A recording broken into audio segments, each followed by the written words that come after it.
Hello, everyone. World famous Settlers Lament. Back here again with another all-star cast. And by all-star cast, I mean the only people here that matter is Charlemagne, Dave, and me. The rest of you have really pathetic sub numbers. Um, but yeah, so we're back here again today to once again, surprise, surprise, talk about two e-celebs. Why? Because it gets good views. If that annoys you, then start clicking on videos that don't have the names of e-celebs in the title. You only have yourself to blame. But yeah, but first, as always, I need to start by one explaining by why we're late.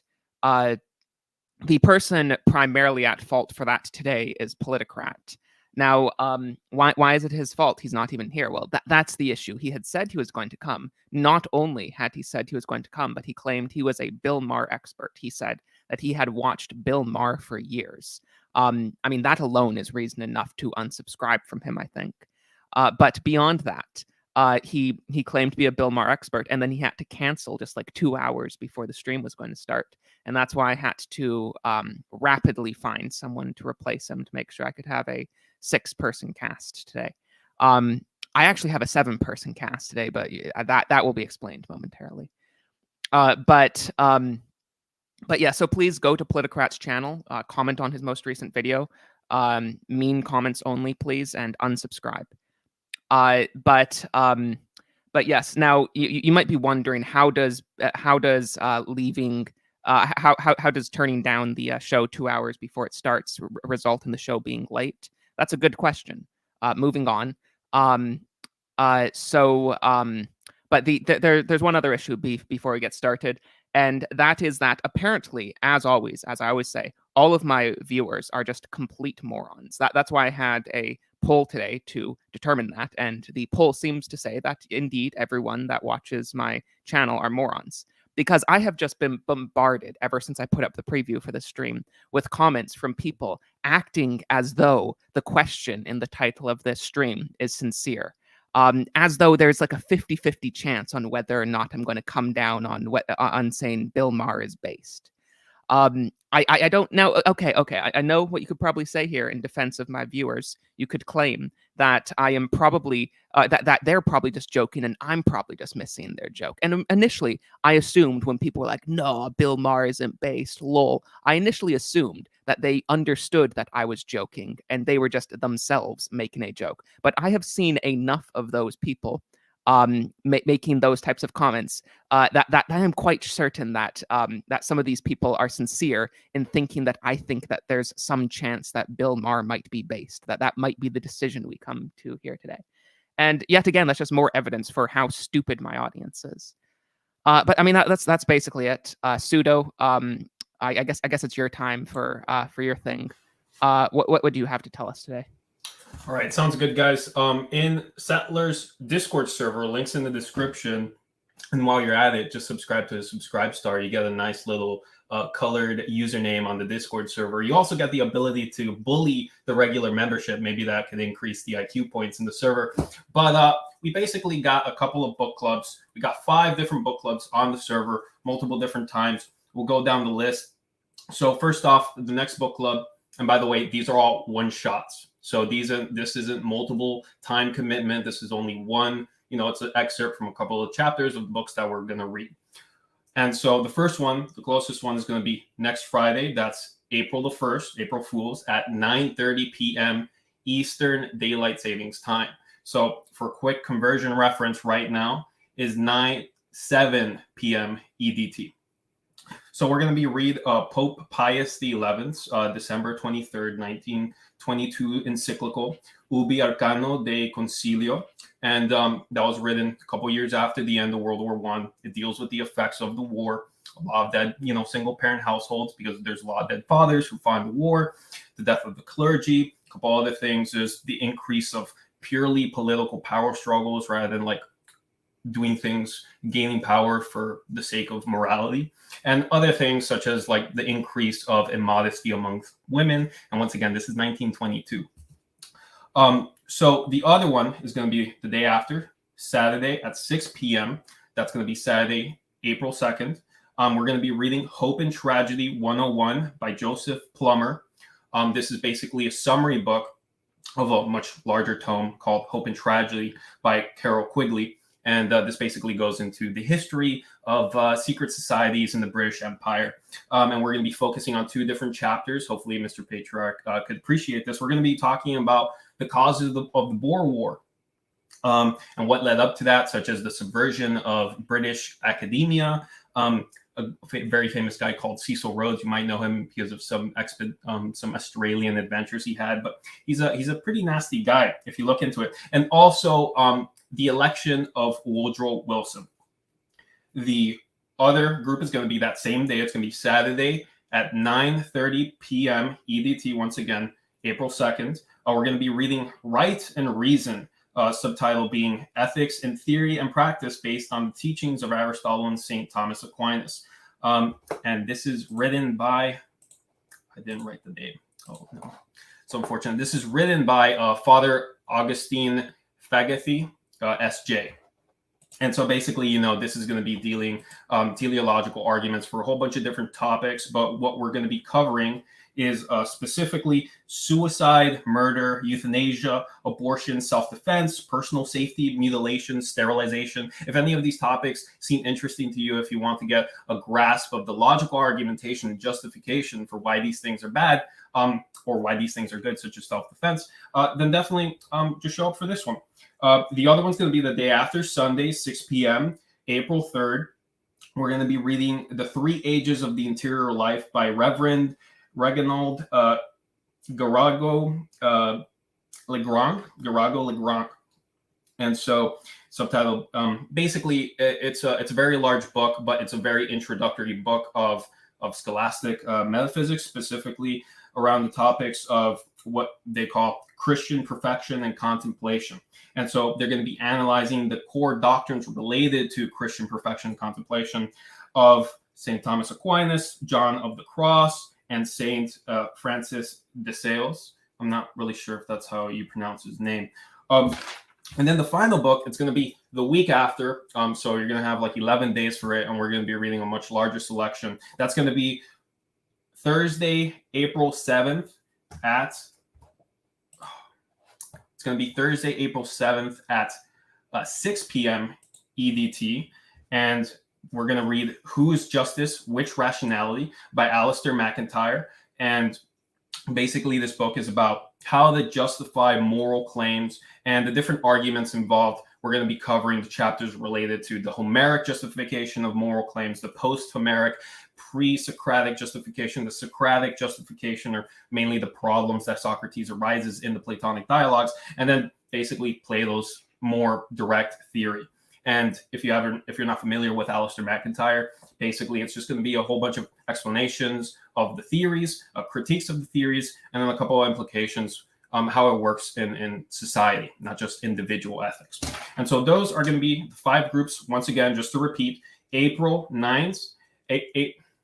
1st, Friday, 9:30 p.m. EDT. We're going to be reading Pope Pius XI's December 23rd, 1922 encyclical Ubi Arcano de Concilio. On Saturday at 6 p.m., April 2nd, we're going to be reading Hope and Tragedy 101. Saturday, 9:30 p.m., we're going to be reading Right and Reason. Sunday, 6 p.m., April 3rd, we're going to be reading The 3 Ages of the Interior Life. And Thursday of the next week, April 7th, we're going to be reading Whose Justice, Which Rationality. Thank you. Wow, that was the most extraordinarily boring way you could have possibly explained all that. Thank you very much, Pseudo. I know I gave you permission for 5 minutes, but wow. I'm joking. There's probably a more efficient way to communicate that information, though. But yes, thank you everyone very much for listening to that. Please join my Discord server and message pseudo-pilled if you're interested in that. So is that it, Pseudo? Yep. Have a good stream, guys. Ciao. Okay, peace. And welcome David Carlson, who is actually one of our members of the stream. How's it going, David? Good. How are you? I'm doing great. Good. What was doing better before Pseudo started talking. Oh, I appreciated it. But yes, no, everyone join my join my server, get involved in those book clubs. Reading good. Of course, David Carlson wouldn't know that since he still hasn't read any of those books I recommended. Look, man. Are we going to Did call swear? him Carlson Don't so swear. that we can distinguish from Dave? Yeah, You DC, can. You I can think call is me how we Carlson or used to DC previously. or loser. I don't know. So 21st, this is kind of your rodeo. How would you like to get us started? Oh man, I mean, where can we start? I think we should just start from the beginning. I'm guessing everyone watching knows who Ben Shapiro and Bill Maher are, right? They've had a pretty obvious history. Ben Shapiro being that kind of center right con Inc. figure that everyone's familiar with. Doesn't really care about the culture war, but as long as we just maintain this kind of dialectic of fighting over lower taxes and strong military, and then trying to have a rational discussion with the left and just beat them with facts and logic, everything will be fine. And then for Bill Maher, obviously, was that late night show host of the many of them, like Stephen Colbert, all the other ones. But he was always considered the more spicy, the more edgy left-wing one, the one that will go away from the party line every now and then to get attention, to get curry favor with everyone else and everything. But obviously that functioned as a wonderful containment mechanism, so that every other time that he just signals to the party line, it becomes a bit more validated, because look, he was willing to go away on one or two things that everyone's mad about now. So now we can relax, and it's kind of gas valve release. So obviously we know who Bill Maher is, and I think the defining characteristic compared to the boilerplate like any other NPC host would be his ardent critique, quote unquote, of religion, his strong resistance to religion, his new atheism. I think that's okay. So sorry. First, I want to say something about the Ben Shapiro stuff. So yeah. I don't know. It's always an awkward position where I feel like I have to defend Ben Shapiro. But I don't know. I've listened to the Ben Shapiro show before. I think keeping up on like mainstream conservative opinions is an important thing to do. And I don't really feel like the way you described him is very accurate. Not interested in the culture wars. I mean, is he kind of like cringy and centrist and libertarian? Yes, definitely. But like it was Daily Wire that made, say, the Virginia gubernatorial election centered around the issue of parental rights and critical race theory in the education system. I know maybe that's a slightly strong claim, but it definitely the Daily Wire was a major part that was sort of leading the charge on that. So like I know claiming that like Ben Shapiro doesn't care about the culture war, that doesn't really seem incredibly accurate to me. Well, it might be a little too far for me to say that, but I think when I say that, here's what I have in mind. I have in mind the kind of idea of okay, sorry, I'm ignoring the chat right now. When I have that in mind, I'm thinking of stuff like, on the gay marriage issue, like after that was all conceded and they just cuck on that, he's like, look, this is my personal opinion about it, and why can't people just leave me alone and let certain people disagree with it in their private lives and have that in their families, and then everyone else it's okay, and the mainstream culture allows and everything. So yeah, I mean, okay, so I mean, on one hand, like yeah, definitely like Ben Shapiro has a lot of really terrible takes. I think in a lot of ways he's like emblematic of where the right is going wrong. And I'm sure he's personally, I'm sure he is personally, fairly socially conservative, because I'm sure he's sincere about his religious beliefs. But yeah, I mean, his opinion on gay marriage is terrible. He's like the privatized marriage type, which is terrible and stupid and awful. But I'm saying I might be able to offer some context here. Like the unifying feature behind both Bill Maher and Ben Shapiro, to the extent that they comment on the culture war, they have absolutely no historical understanding of it from either the normie con or the radical centrist side. History began 5 years ago. every time they examine it, it's like they hash out of an egg, like Morgoth said. And so we have to, they have no understanding of the context they stand on. Bill Maher forgot that he ran a show complaining about political correctness 20 years ago. And now he's back in the exact same space after, basically running the plays out of the progressive playbook for 15 years, and so it's not necessarily like their takes. It's just they're absolutely divorced from history or a broader understanding of what underlies them.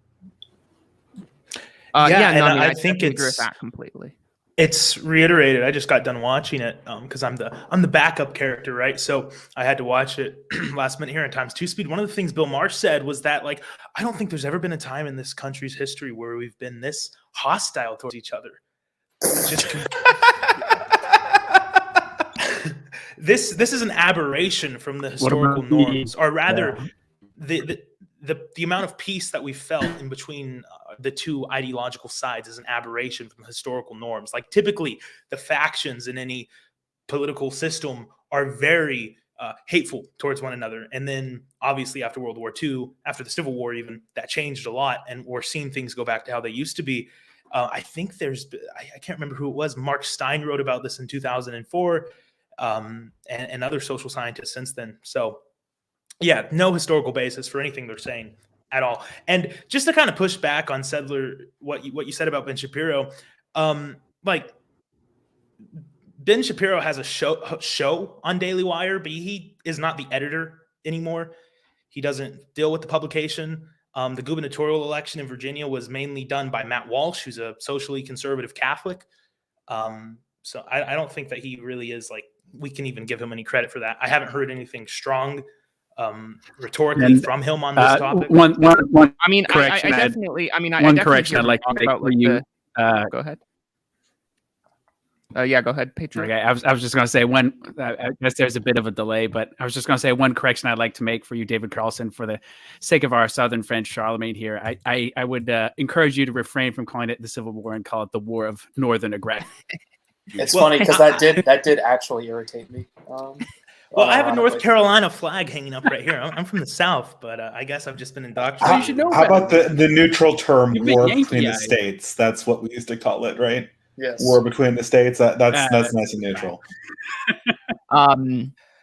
Yeah. So sorry to derail you there. Definitely, like, Matt Walsh and, to a lesser extent, Michael Knowles are, like, the socially conservative guys at the Daily Wire. I'm not disagreeing with that. But, like, I've heard Ben Shapiro talk about the school stuff, both with, like, CRT and like trans kids stuff. Like, I know those are definitely not what he focuses on. The way that Matt Walsh does focus on that. But I still know that, like, Ben Shapiro is on the right side of those issues, and at least broadly speaking. I mean, if everyone at Daily Wire acted the way he did, then they probably wouldn't focus on it. That's probably true. I'm not, like I said, I'm not saying that that Ben Shapiro's in a good place. Like I said at the beginning, I think he's emblematic of the worst, not necessarily the worst, like David French would be the worst, but, like, of the, like, bad mainstream conservatives. It's just it's one thing to say he's bad. It's another thing to say he doesn't care about the culture, where I think that's just false. It's got to be black and white, Settler. Okay, but also to still defend that point. I mean, whenever he pushes back on the culture war stuff, it is always I didn't just cherry pick the gay marriage. Just let us be able to not want that personally, or whatever. Like the cringe libertarian backhand, like on the back end of the beat kind of position. That's, like, emblematic of the many positions. Like, you're saying for the CRT stuff is, like, leave our kids alone. It's always this position of leaving us alone as this like allowing this. No, definitely very fair. Like I said, he's basically just a libertarian, or, like, a classical liberal or whatever. I mean, we get this at the end of the video, where at the end of the interview we're particularly reviewing today, where he says, like, the ideal solution here is for us to just, like, is for both sides, the red states and the blue states, to stop trying to impose stuff on either side. Well, To a certain degree, the leave us alone thing is something I sympathize with somewhat. But ultimately, when it comes to like trans kids or murdering babies, there's no question of leaving us alone. There's no question of it's okay for California to do it. These are absolute like central issues that there can be no question of just leave us alone at. And that is definitely where Ben Shapiro leaves at, and that's one of the big problems with him. And the other thing too is because the issue is like, you know, Ben Shapiro is cool with, you know, Florida letting California be California, but California is not cool with Florida being Florida, is essentially the big problem with his, you know, his prescription for essentially more federalism, which is kind of what he shielded at the end. And, you know, me, like personally, I would, yeah, I'd like to see the states sort of assert themselves more against the federal government. But the problem is like federalism has been basically on the slow decline. So I don't see how, you know, as desirable as it would be in terms of getting legislation passed or setting a precedent for states to, you know, kind of be able to give the middle finger to the federal government.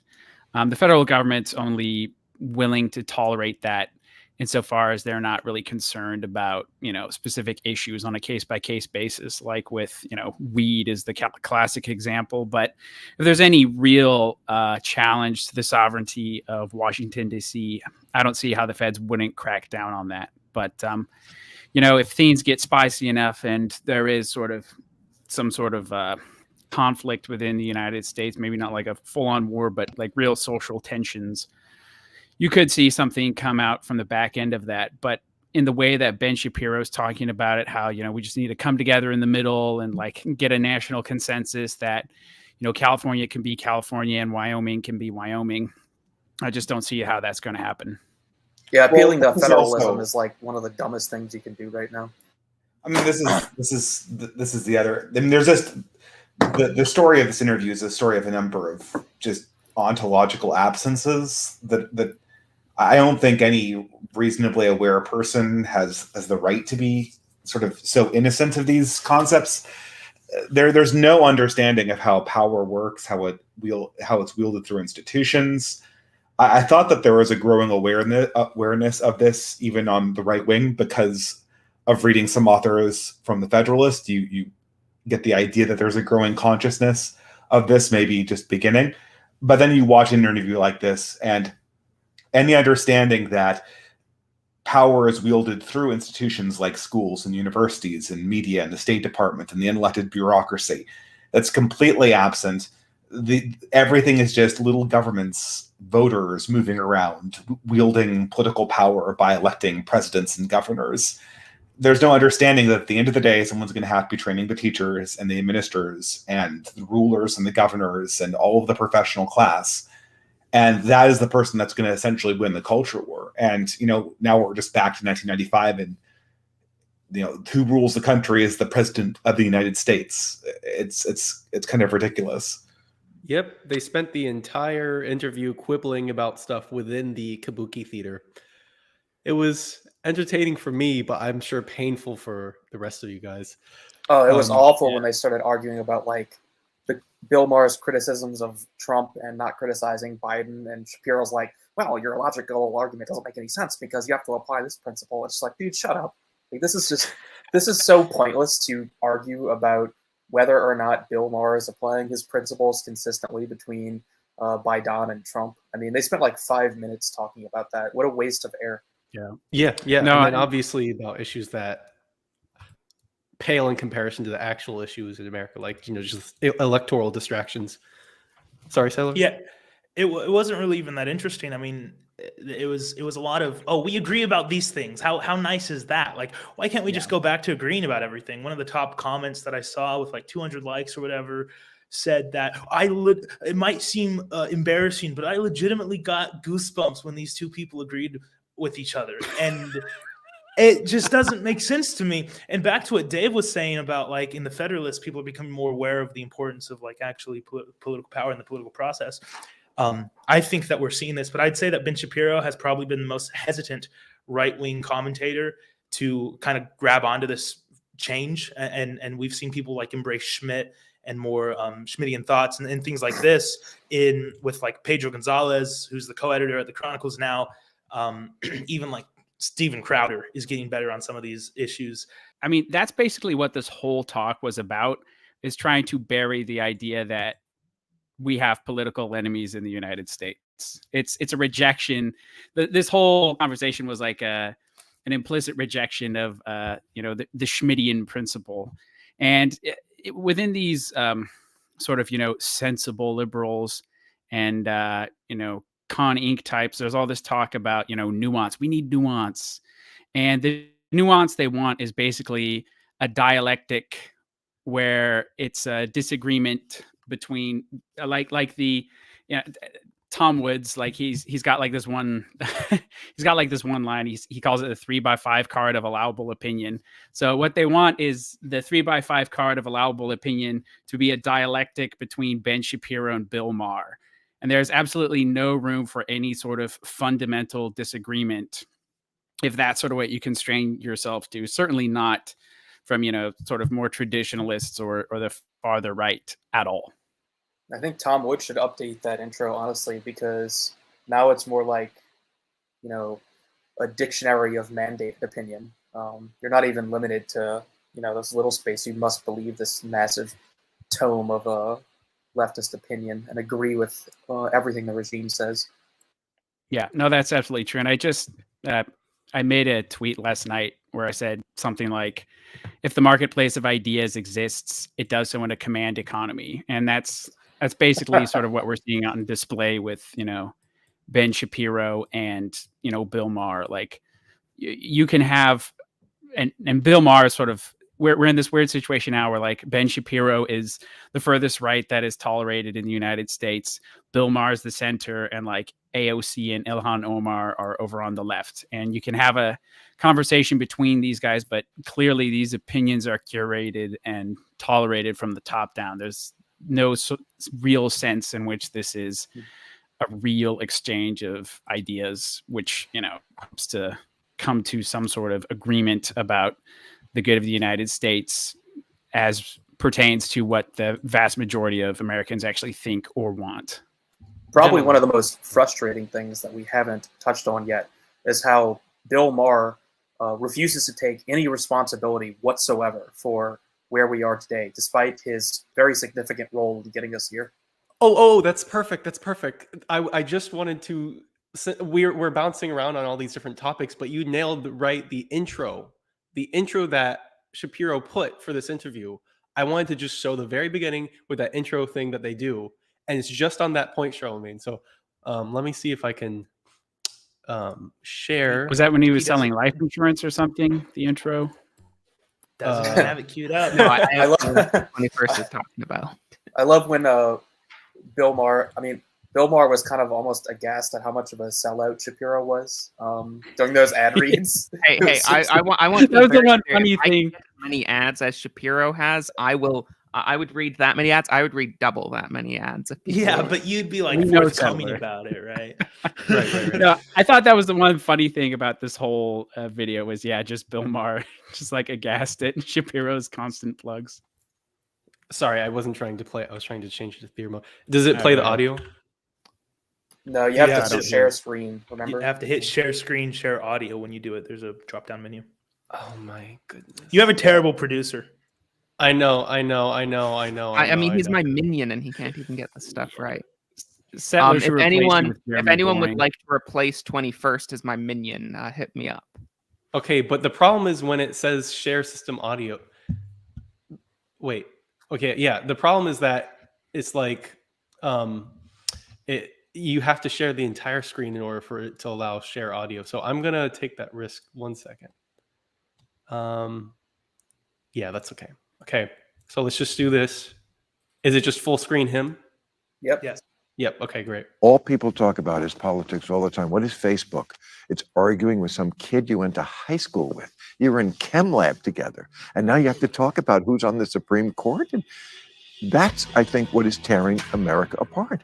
because there's a million things you could talk about that aren't political, and you find out, oh, this person is not that different from me.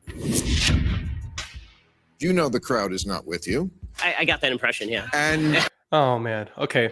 So that's the beginning there, and Activate it's Windows. just yeah, exactly. And this is right into the point you were making, Charlie. And I think Dave probably has a lot to say about that too, because it's just he contributed to this problem that we're having.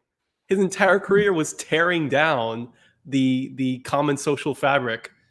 That's always the fantasy you have, is that Christopher Hitchens, which is the person who I most associate with this phenomenon, died in 2011 or early 2012, which is just before the Great Awakening happened. And his entire life work was essentially obliterated because he would either betray his principles or he would have been canceled immediately. And you always imagine having him in 2022 and going, what the fuck, what the F, right? And Bill Maher is not the thinker that Christopher Hitchens was, not the wordsmith certainly, but there's this zero awareness. It's kind of amazing, to be honest. There's zero awareness of his own history. Like, he can't even narrativize what's going on. He told us all sorts of things about religion, that it was sort of the source of hysteria, that it was the source of irrationality. And then his former disciples remanufactured that same hysteria, vindictiveness, and fundamentalism ex nihilo.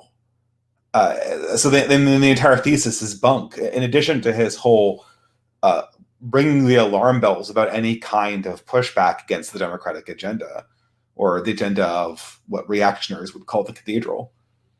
His weird longing to, not have to talk about politics or whatever either is weird, because it's like, dude, we live in a democracy, so that's kind of important, actually. If you're going to live in a democracy, you can't live in this weird fantasy world where you just don't pay attention to politics and everything gets taken care of, right?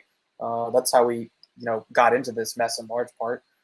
Well, this is his newfound role in the system, right? So the system has progressed so far to the left that now he's in the center, like you were saying earlier. And now the role of Bill Maher is to just make everybody shut up and allow them to stab the back in the American people. Like, that's what, don't pay attention to it, bread and circuses. Everybody, let's just talk about, life, how nice it is. Look at this new car that's coming out. It's a roadster. It's electric. That's awesome. We're, all of this, just like you said, just a sideshow. While we get stabbed in the back. I don't think that there's any other way to mince it. It's just how it is. That's what he wants to do. He's so tired of hearing about how bad things are. Everybody just complains all the time. Well, we're here for a reason, Bill. Yeah, maybe we're complaining about how bad it is because it's actually really bad. Well, yes. This is sort of the centrist MO that you see from, I know people give me shit for mentioning these people all the time, but the Adam and Sitch crowd are very much on this thing where they tactically deny how bad things are. And so, they'll acknowledge it in sort of the right context. They'll say, yeah, things bad, things are getting crazy. But the thing is, in the abstract, they always have to defer back to this idea that everything's a big overreaction. People might react, going back to something that I actually liked. I was never a Bill Maher fan, but if something that sort of embodies his worldview that I was actually a fan of during my atheist years, and even during some of my coming back to Christianity years, was South Park. Anyone remember South Park? There's sort of this periods of South Park. The initial period was they're all about scatological jokes. And the middle period, the one that I liked, was them kind of making slightly anti-progressive, but still sort of irreverently secular takes, sort of in the free speech libertarian domain. And every one of their episodes, more than being conservative or anti-progressive or secular, the message was everyone's overreacting. Everyone's overreacting to this, everything's overreacting to that. And it fit really well into this sort of sitcom vibe, because in the sitcom, everything is always the same at the end as it is in the beginning, so the sitcom can play over again, right? And that's sort of the comedy cycle, and that's why the overreaction bit is so pleasant. It's also why the progressive worldview works, because the progressives always win, but somehow there's still so much more work to be done even after they win, right? So it's an even better show than the libertarian show. But the thing is that we're not in that world. These hysterias happen, and the world is measurably different after, and measurably worse. And I don't know. I think this was sort of up for debate. There's this idea up into 2020, at least, that this was a problem that was basically being superimposed on our society by the internet, and we could all just log off and life would go on as usual. I don't think anyone believes it anymore after the last 2 years. Yeah. And the other thing too is, I mean, the whole personal is political thing, like this is kind of by design, like the very, hyper politicization. He acts like it's some sort of natural phenomenon, which just sort of happened. It's like an emergent, it's an emergent behavior, mass behavior, which just came out of nowhere, when clearly, the hyper politicization of the United States was like done on purpose, like through media, through pop culture, through education, to make everybody feel like it's this life or death struggle for, liberal values and progress. And if you don't sort of, live and breathe into this stuff, we're going back to segregation or something. Like, I mean, this is not just some sort of purely free market emergent phenomenon. This was created by the people progressive like Bill entertainment Maher. cycle requires this, right? They require that they require sort of a Power Rangers dynamic, right? So anyone watch Power? I'm dating myself as a 90s kid, right? Well, the Power Rangers dynamic is all kids sitcoms have this dynamic where there's a threat and the heroes are the underdogs, but the heroes win. But somehow, even though they win and they have this massive battle against the villain, the next episode they're the underdogs again and led with a new threat. And so it's this continuous series of wins and edification on the road to, I don't know what, maybe a series finale, maybe they'll just keep on running the show forever. And the libertarian or the Con Inc. one is, insofar as there is an entertainment product, it's consistently swatting down ridiculous ideas. And this was very much, Bill Maher did bat for the progressive team for really, he was sort of an anti-progressive in the 90s, but he very much, even when he was a progressive, he very much subscribed to the entertainment model used by the conservatives, which is, here's this ridiculous idea. Let's flush that down the toilet. And he got so addicted to this model, eventually he took on religion too, not understanding that he was undermining the very basis of his own sort of secular Western worldview. So this is the product he's selling us, and it just ceased to make sense. I remember watching Religulous, in my peak atheism phase, and even then, I thought his behavior in it was just disgusting. I was utterly put off at his attitude and how much he enjoyed just sort of mocking these conservatives, and it really put me off. And it's interesting because at the end of the debate, he sort of condemns the Republicans for, the whole election stuff and how bad Trump is and all that. Again, there's no self-awareness. You've been poking this bear for 30 years, and now it's reacting. It kind of reminds me of the situation with Russia and Ukraine right now, right? It's leftists seem to have no concept of they provoke and provoke and provoke, and then finally they exhibit a reaction, and then they call the people that are provoking Nazis, basically, as if they had no part in causing that reaction to happen. It's the typical kick the dog until it barks or bites and then shoot it. But the progressive, I should say the global American empire has gotten so weak and degenerate that it might not be able to accurately shoot the dogs. Right. And it might not be able to suppress the dissidents in its own ranks either. Well, I would hope that they're too weak to do that.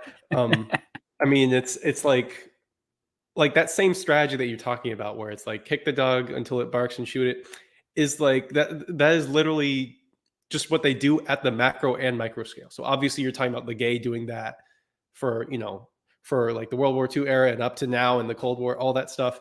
And all these late night show NPC figures that have been around for decades, It's all the same, doing that same strategy. And it's just amazing. I mean, like Charlemagne, like you were saying, where they just really aren't self-aware.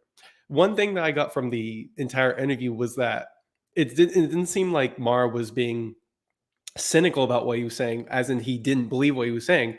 It seemed like he just that's like what he genuinely is. That's his genuine positions, how he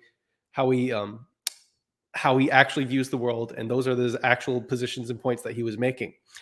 And so it's just the cause of all this damage over time is just the complete lack of introspection and self-awareness from like America itself in terms of what it does in the world, or these progressive elites who don't see themselves as elites acting with their self-interest, don't see the illiberalism from themselves.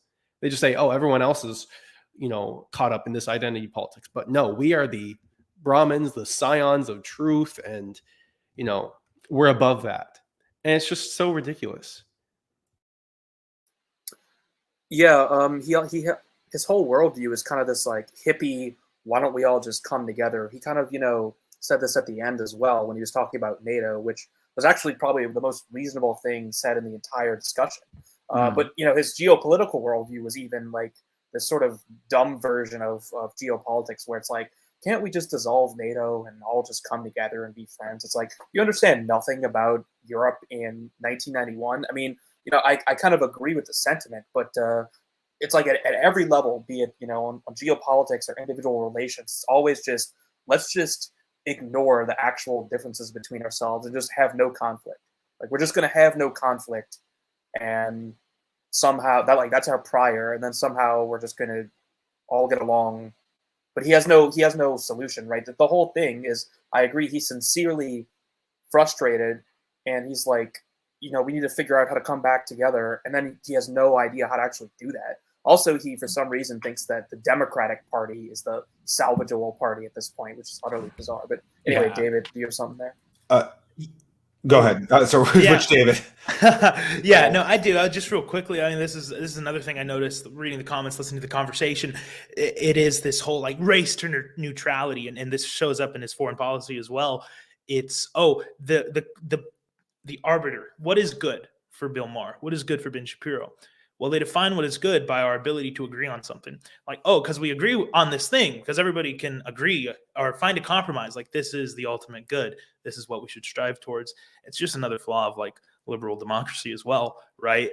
If we just want to do things because it's neutral, and that's what makes it good. Like, the agreeableness of an action is what makes it good, instead of the actual moral like importance of it.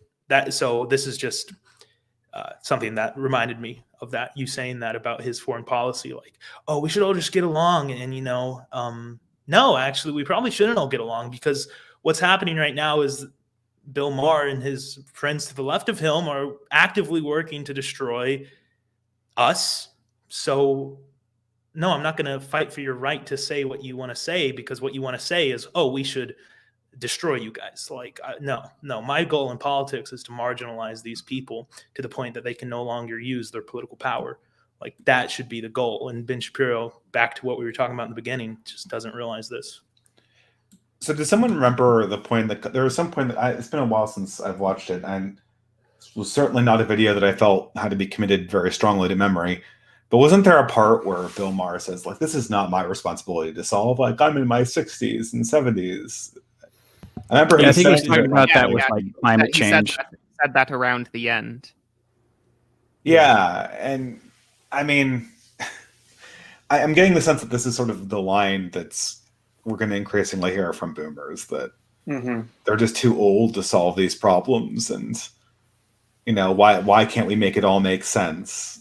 And I don't know. The question is, these people aren't in a position where they really want to learn about anything.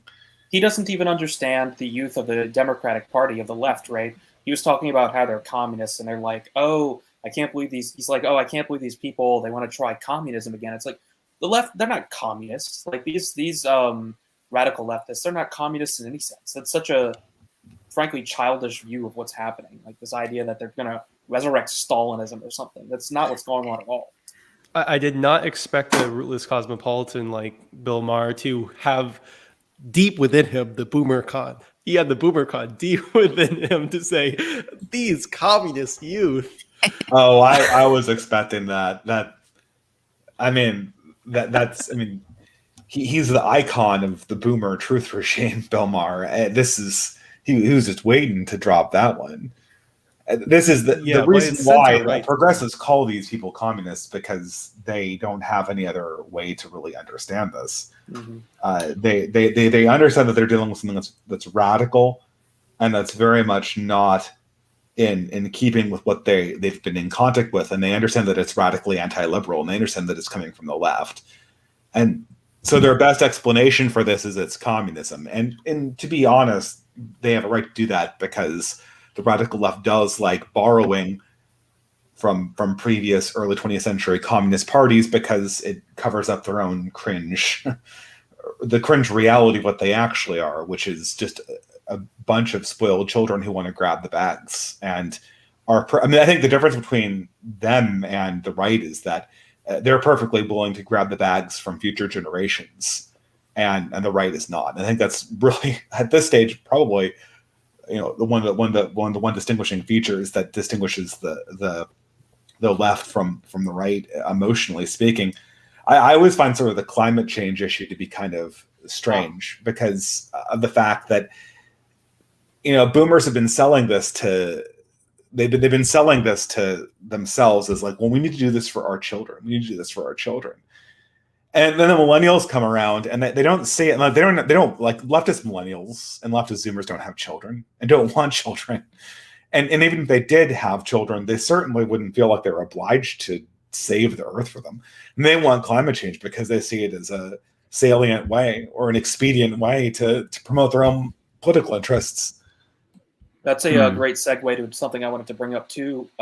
This debate, or this discussion rather, kind of had a bit of everything in it, because we even saw the whole conservatism drive the speed limit and confirms the victories of the previous left, where they start talking about climate change, and Ben Shapiro's like, he concedes the entire point. He's like, yeah, the Earth is the climate change is real, but we have to adapt to it. We can't stop it. And it's like, you just conceded the whole argument to him right there. You would have not heard a Republican say that. Even 10 years ago. Yeah, because if climate change is real, then the narrative around climate change is real, which means it's the most important threat facing humanity, and we have to do everything we can to stop it, including what Bill Maher supposes, like carbon taxes and things like this. And Ben Shapiro goes, well, logically, that doesn't make sense. Well, we're not talking about the logic, right? We're talking about what is real. And you're saying that this is going to destroy the world. Well, then maybe a carbon tax is justified. He's just like, he's not helping his cause. And that was the thing with Ben Shapiro too, is like, I think we just, climate change is real. We need to adapt. Like, let's talk to the GOP about seawalls, folks. That was his whole shtick. And both on that issue, I think that issue and his, again, same thing with the, I'm not going to go into details, but the election stuff.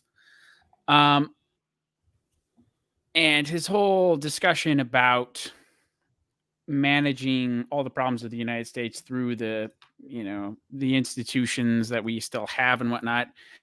His whole these two things specifically, but especially with the climate change thing, shows his still his complete deference and trust for the authoritative institutions, whether it's the institutions of science, the institutions of politics, the institutions of, whoever it's like manages elections and stuff.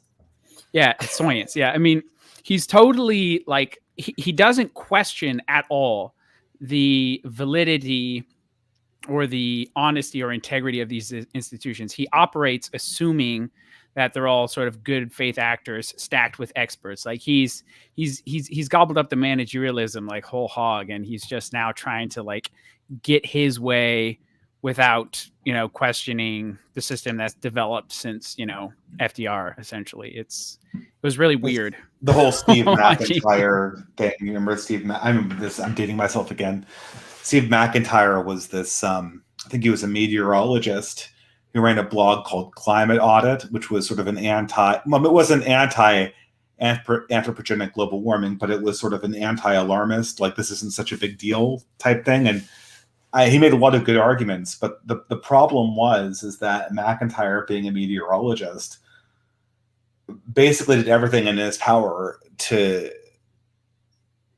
court the approval of the universities. So what he'd do is he tried to curtail questions about how the universities could politically get behind a consensus that didn't really exist. It existed on some of the questions that had to do with anthropogenic global warming, but in order for them to get to sort of the IPCC's brief for activists and government leaders, it crossed over a number of points that were not scientifically well established, most notably the climate sensitivity to carbon in the atmosphere and the exact relationship therein. And the issue is that it's sort of this. I mean, I know a lot of people mention this, but this is sort of a foundational problem: is that you can't illegalize CRT, because the people who are being trained by the universities are being trained in CRT when they're in university, and so are the teachers' colleges. And so illegalizing it just means that the institution adapts. And the same thing is true for the university systems. Once a department is politicized, and we've seen this so many times, especially in the racial stuff. I don't know how this is a revelation to anyone. The idea that you can kind of placate it or appeal to it against its own political will using its own logic is just utterly insane. And I mean, it's like trying to argue Ketanji Brown Jackson that she has the wrong definition of woman. I mean, it's even the idea of a wrong definition is insane. The definitions like the McIntyre book, right? Like whose justice and which morality.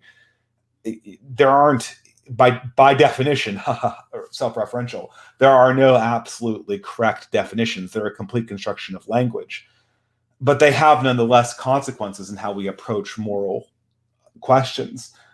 And so this idea that we can kind of hold people accountable on this scale to their own logic, when it's very obvious what they're doing, is quite frankly completely insane. I don't know. I guess Bill Maher, maybe he's not that bright. I don't know. Is he reasonably intelligent, and the Boomer Truth regime has him? A similar question could be asked about Ben Shapiro. I kind of consider Ben Shapiro and Bill Maher to be entertainers that happen to be really, really good at frame games and speaking really quickly with very few vocal problems.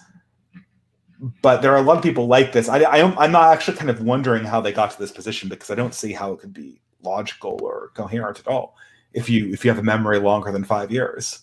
Well, you have to know the history of Ben Shapiro, right? Like literally how he was a Hollywood brat, wasn't he? Yeah, his dad was. His dad was a Hollywood movie composer or whatever, and his mother was successful, and he tried to get into acting and he failed, and then Jeremy Boring set him up with all of this. He knew Breitbart, and so he got here through connections, not out of talent. And he does. I think he's. It's tough to say whether he's smart. Like, how do you define smart? You know, well, not out of pure talent, right? Like, of course, he's talented. He's capable of talking fast and framing things, like Dave said. But I don't know if he can, like someone who is smart, in my opinion, is like John Doyle is smart. Like John Doyle, he's smart. Like he reads and he consumes and he knows a lot. Ben Shapiro, it just doesn't. Yeah, I mean, you could really pick up on that reading part. Look, man, I'm reading. Okay, I'm just not reading your Catholic propaganda. Look, John Doyle is bringing him down. It's your soul on the line, Carlson. Yeah, I'm more sure of myself. The one thing I would say about Ben Shapiro and sort of how he got to where he is, I think he actually went to law school at like UCLA or something. So I don't think he's like an idiot. But one of the more interesting things that I sort of learned from Vox Day is apparently both he and Ben Shapiro used to write for like some sort of like major blog publication or something. I think it was WorldNet Daily, like back in the mid-late 2000s. And he actually, Vox Day at the time actually got an email from Ben Shapiro. He was telling Vox, he's like, hey, so I'm like having a bit of a crisis of conscience. Like, I don't really believe this stuff they're telling me. Like, they're trying to basically, you know, they're giving me like these GOP talking points, and like I just feel kind of gross about it. And and apparently Vox Day like still has these emails like stashed away somewhere. But I thought that was really telling about sort of how Ben Shapiro kind of got to where he is. And I think it's sort of one of those things where he kind of like after a while he started believing his own propaganda to a certain extent. And yeah, I don't know. So it's an interesting little bit of deep lore about Ben Shapiro. And you're saying this wasn't Vox Day saying it; it was Ben telling him. Yeah, it was Ben like writing, like sending an email to Vox Day, like when they both wrote for WorldNet Daily. And he's like, yeah, my handlers essentially are like giving me this neocon stuff to like write up. And I don't know, I just feel kind of conflicted about it. And yeah, that was basically the gist of it. Interesting, because it's like there's other figures more recently on the right, or the electoral activism right complex, that chose the other path. See, literally, it's like everyone starts in the same place in order to get into this Con Inc. machine, and some people decide to sell their souls. Some people decide, no, I'm going on the outside. We obviously we know who that is, but I just think that's interesting that it's literally the same. It's literally the same pipeline, but one person chose to go out it, the other person decide I'm going straight in. But also. A time for super chats. Yes. I really need to learn from Ben Shapiro. I'm an hour in and I'm just getting to the ads now. Let's see. Tyler for $5 won't be around tonight to watch this, but I'll be sure to catch the VOD. Thanks to you both. You're welcome. Constantine for $2, based on what? So true, King. Pseudopilled for $2. DC is the best character of this stream. GN nerds. You know, I mean, I might be willing to admit to that being true if you donated more than $2, but it doesn't really feel like you're willing to put your wallet where your mouth is there. Yeah. Justin for $10.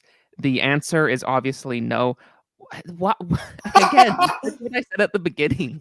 Why? Like, this doesn't sound like this guy's joking. Like, this seems sincere, as though there was some chance I might come down a different way on this question. I mean, like, are the people watching my channel? Have they never seen my channel before? Do they not know the "is it based" thing is a naming convention? Yeah. I mean, like, it's like they don't know what clickbait is. No. Okay, I think this guy knows, and he's just using it as a rhetorical device to continue as a real point. Yes, hopefully. I mean, you're quite limited on your word count for super chats. That's not a great idea, but still. But the real question is to ask: to what extent has Bill begun to recognize the real problems, and is his recognition just a propagandistic psyop to placate the masses?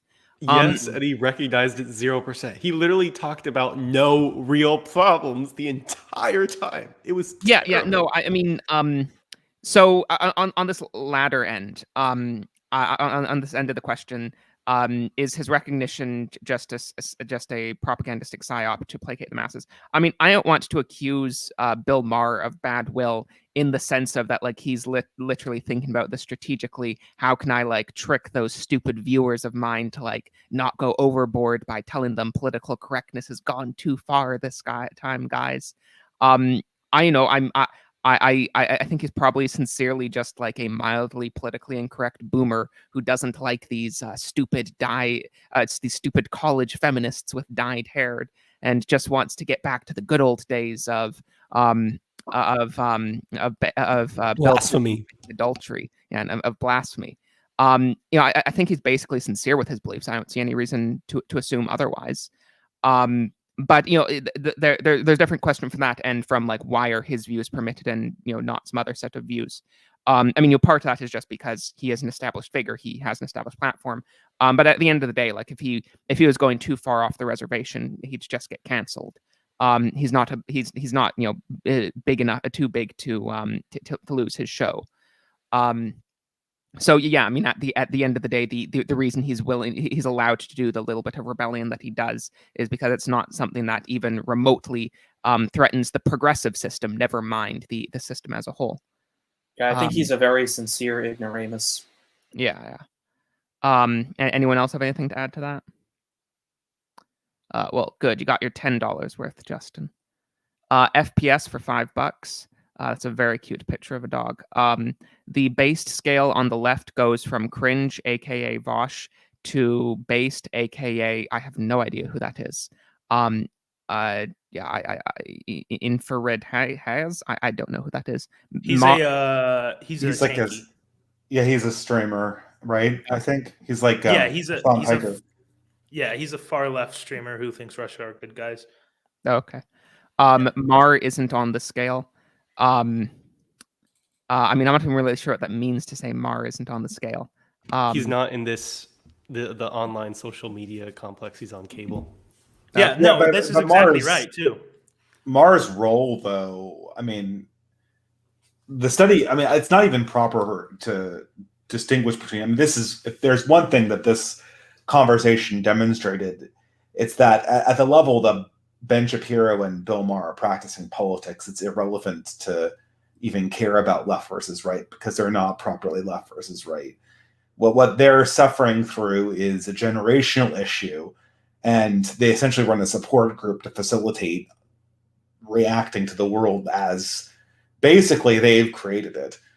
Maher to a much greater extent than Shapiro, in my opinion, but still, that's what they're running. So I think it's improper to really frame this in terms of left versus right. This is a question about how boomers and Generation X people are actually coming to terms with the real world that we live in and the increasingly dire real world that we live in. And to what extent can any of them be woken up in time for them to become proper allies? I don't know. I think it sort of depends just on the Gen X point. Like my parents are both Gen X, and they kind of get their politics from Daily Wire. Like my mom and my dad listen to Ben Shapiro and stuff. But I think the Trump presidency, and not so much Trump, but like the reaction around them, kind of radicalized my parents in a real way. Which in what direction? To the right, basically. Oh, interesting. Yeah, kind of the opposite for a lot of people around me. Yeah, and but so when I talk to them about sort of a lot of these issues, and like I was explaining, like my dad, he's a blue collar guy. My dad's a mechanic who didn't graduate high school, but like I was explaining to him like what anarcho tyranny is and kind of how that's and putting a term on sort of like what we're just experiencing in the United States. And he's like, yes, that's exactly like what we're dealing with. And then I even like explained managerialism to like, again, blue collar terms. He's like, yes, like that's exactly what it is. And so the issue I think with them is that for people like that, they are like my parents. My parents are basically like what I guess Sam Francis would call like middle American radicals. Like they're just not activated yet. And people like Ben Shapiro are sort of their way of kind of getting information because they think, Ben Shapiro is kind of on their side. But if they were sort of given an alternative, or basically if like you had the sort of easily digestible, if you had like an easily digestible, like academic agent with a Ben Shapiro like delivery or something, I think they would gobble it up, frankly. This is accurate. Yes. Yeah, I think. Sorry to interrupt. Just Justin had another claiming that he was just joking. Don't lie to me, Justin. I know you were being sincere in answering the question of whether or not Bill Maher was based. And also, I see someone said this. No one likes you, settler. We're just here for the guests. Now, that's generally what I would expect. But I actually got a very concerning tweet that mentioned me earlier today.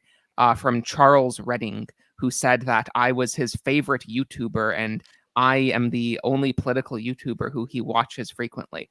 I have to say that's very strange. I don't know why of all the YouTubers you could possibly watch, I would be the number one guy. I would recommend you to think about your life choices and evaluate them quite carefully. So on the Gen X what were thing, you saying? Yeah, I think one big problem with the base Gen Xers, I think some of us have parents in that category, but I think the thing about these people is even when they become fully red pilled or whatever, they're in their 40s and 50s, and they're kind of just like, man, I don't really want to fight some radical political battle in the middle age of my life. And a lot of these people, genuinely didn't even do anything to contribute to this mess, right? The boomers are done because they're all in their 60s and 70s. Exactly. But by the Gen time we're Xers, radicalized, I mean, I think it's really the Gen X. I think that the Bill Maher and Ben Shapiro really bookend that generation, because I think Bill Maher is at the older end and Ben Shapiro's at the younger end.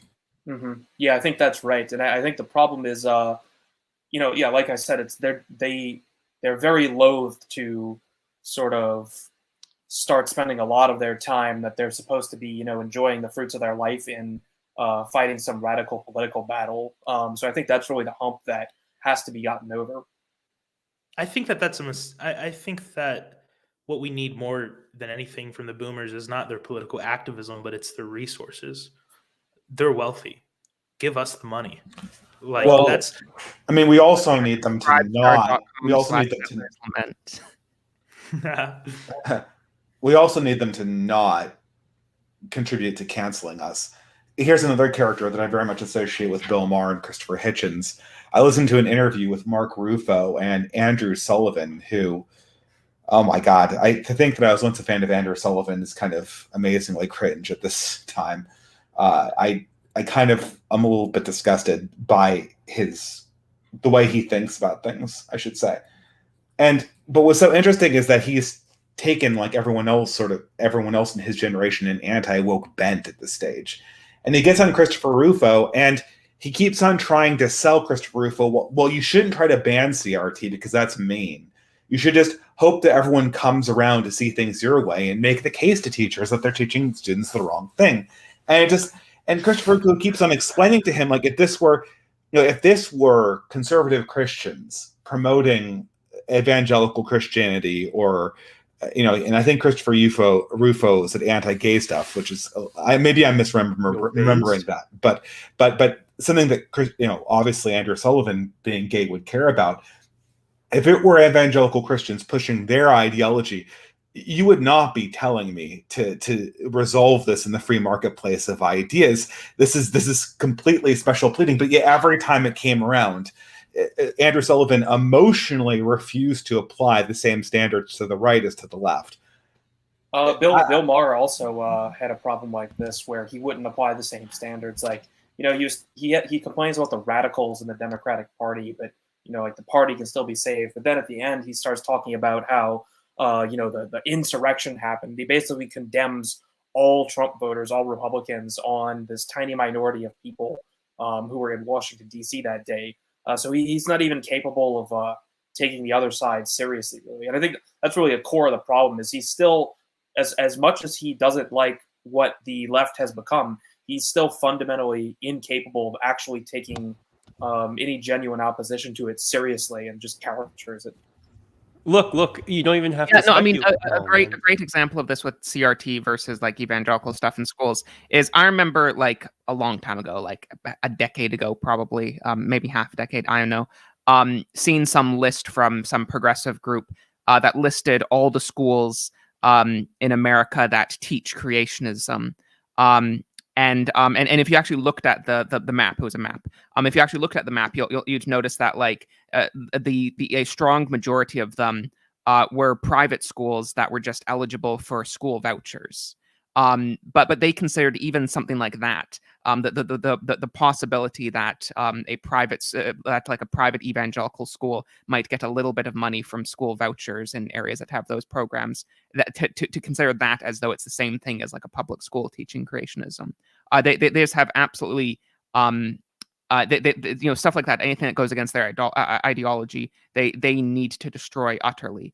I know complaining about leftist hypocrisy is stupid, and but it's just I know it's important to note that there's never any symmetry here between left wing and right wing ideology being pushed in schools or anywhere else. Well, the question is that, this is I really do want to express my deep admiration for the working class and how much I think that they're just definitively better people than the class of Brahmins that I hail from. I want to say that before I say that when I talk about getting the Xers and the boomers on side, I really kind of mean the Brahmins, because if you're going to make any kind of institutional capture, you need those people to not be firing their guns on you constantly and canceling any attempt for you to organize. And the question I have is just, to what extent is a minimal number of Xers and boomers going to come around to say, like, oh, all right, we're fine with independent right-wing groups organizing under our banner, and we're going to fight for their ability to do this unperturbed. I saw a little bit of this in the Canadian trucker protests, like the very beginnings of that. A lot of dissident Brahmins in the Xer class were looking at how Trudeau put down that protest and saying we need to do something to actually allow for organizations like this to exist. But we really haven't seen anything to the extent that we would need it to take the additional steps forward that are obviously needed at this time. I think a large part of the problem with them, with the Gen Xers who hate all this stuff, being unable to organize, is that I think a lot of them are addicted to arguing with each other on Facebook. This is a pretty common thing I see.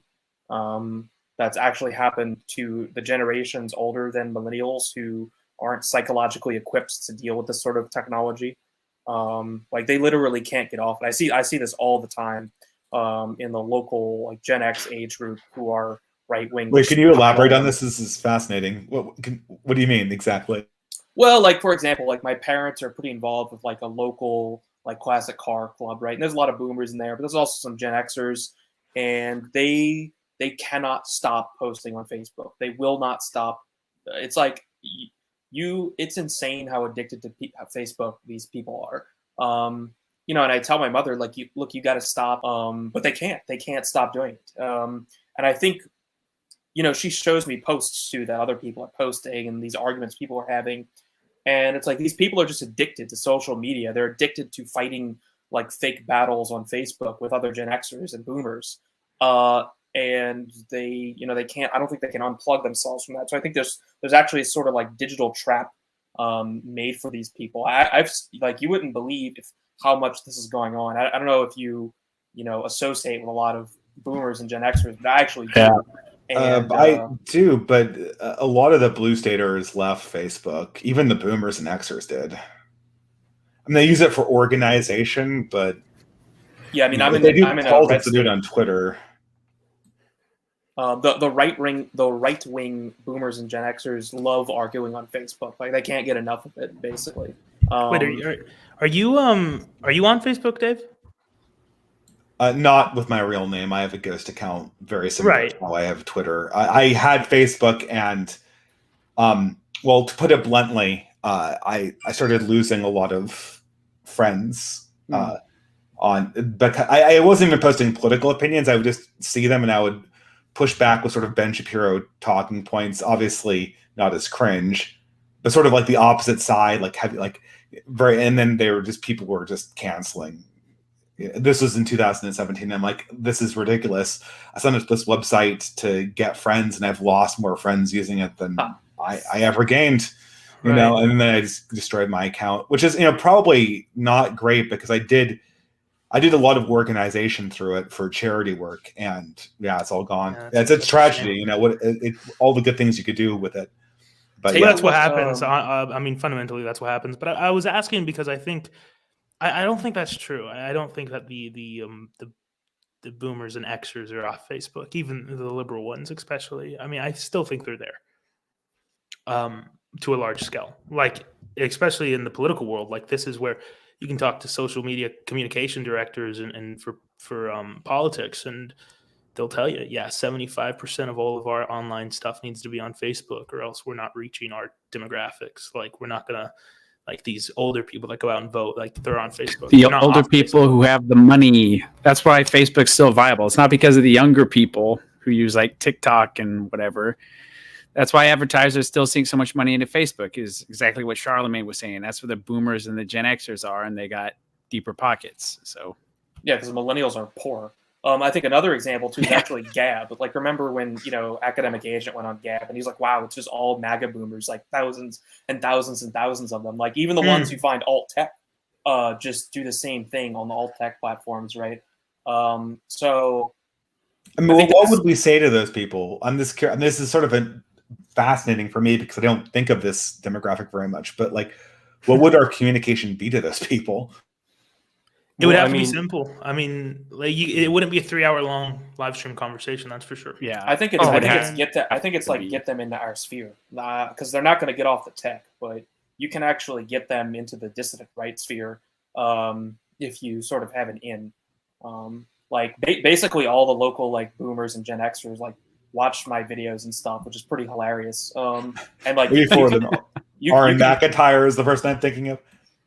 Yeah, exactly. Yeah, so like you can actually get them to just watch the content. They just can't find it, right? Because we're so censored. So maybe that's part of the path. Is just continue trying to like, if you can, the way to break through the censorship wall is literally just in person. You know, someone you know can just kind of spread your content among literally your like local neighborhood, and then that at least that gets a small chunk of people, right? Well, also, I don't want to be I'm not really in this community as much. This is the first time I'm like talking to anybody from the reactionary or like neo-reactionary side of things in a while. I would like to point out both of those are autistic internet terms. Please don't slur me with the. Aren't you like a reactionary? I know you're not a neo-reactionary. Oh, hold on. Let me just. Who cares? Yes, please go ahead.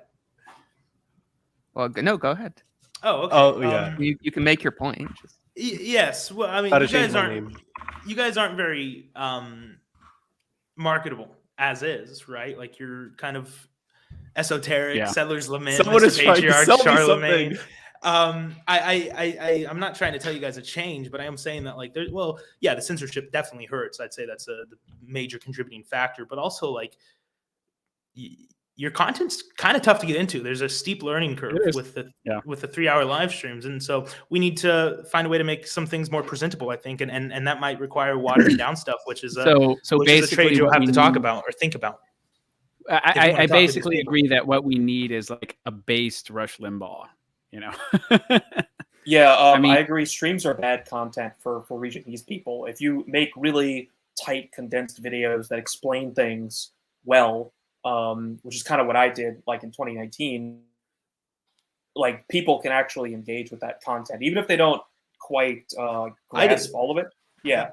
I think just making that type of content and then getting it to those people, at least, we don't have this. That's not really a very scalable solution, though, right? But I think in terms of this Gen X problem that we're sort of pontificating on right now, I think they're really very much just stuck in this digital argument cycle, and they want to do something, but they don't actually understand how to like break their own digital addictions, because they really get addicted to Facebook like you wouldn't believe.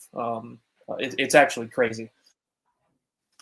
Yeah, no, I mean, I definitely, I remember, I think all age ranges have a bad relationship with technology, but I remember growing up and hearing like boomer family members talking about these darn millennials and how they're always on their phones all the time and how they can't like go out to dinner with their family without checking their phones.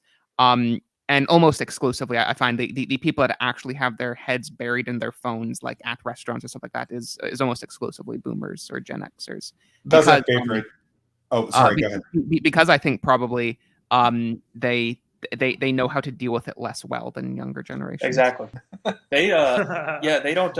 At least us, millennials who are addicted to the internet, we at least understand that we have a problem. It's like the boomers and the Gen Xers, to a large extent as well, don't even understand that they have an addiction and that they have like a digital media problem. So there's a big curve there. That's right. It's like I'm trying to talk to my mother like we're just hanging out. I was visiting them the past week, and I'm trying to talk to her. And my dad isn't like this. My dad finally got a smartphone in like 2018. It took him forever, but I'm just talking to my mom and my dad, and my sister's over, and my mom's just like scrolling through Facebook and is like reading news headlines to me. Like, Mom, I'm trying to tell you about a new job I just got. Like, listen to me, stop. I don't want to have to compete with Facebook. Like, you have a problem. Or like the TV's on all day it's just hanging out in the living room for white noise, I guess. Yeah. They don't even realize it either. This is why the boomers have no say over the little kids with the digital screens, the iPhones staring at it all the time. Okay, they were the same with cable. They were the ones sitting in front of it when they're eating dinner. Yeah, I'm sick and tired of it. Yeah, so I do have a deep hatred for the boomers. Look, I love the boomers. I still can't figure out if we're talking about the boomers or the Xers. I've only been talking about I think we're really talking about the Xers with some of these things. Yeah. There's the speaking, Facebook addiction is much more on the Xers than the boomers.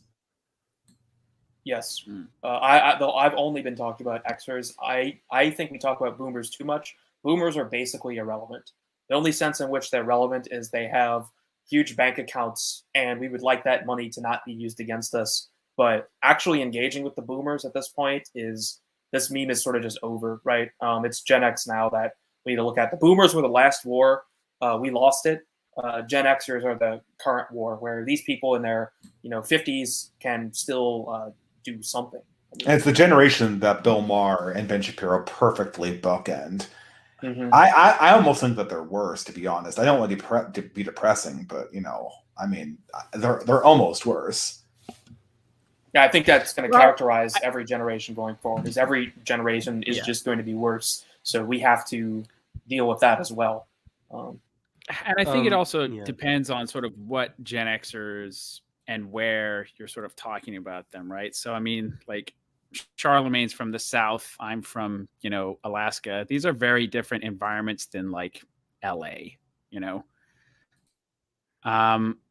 and like one of the funny things I learned yesterday is I was driving around sort of like my mentally ill brother. And like one of the things we like to do is, we'll just like play metal songs and whatnot that we liked in high school.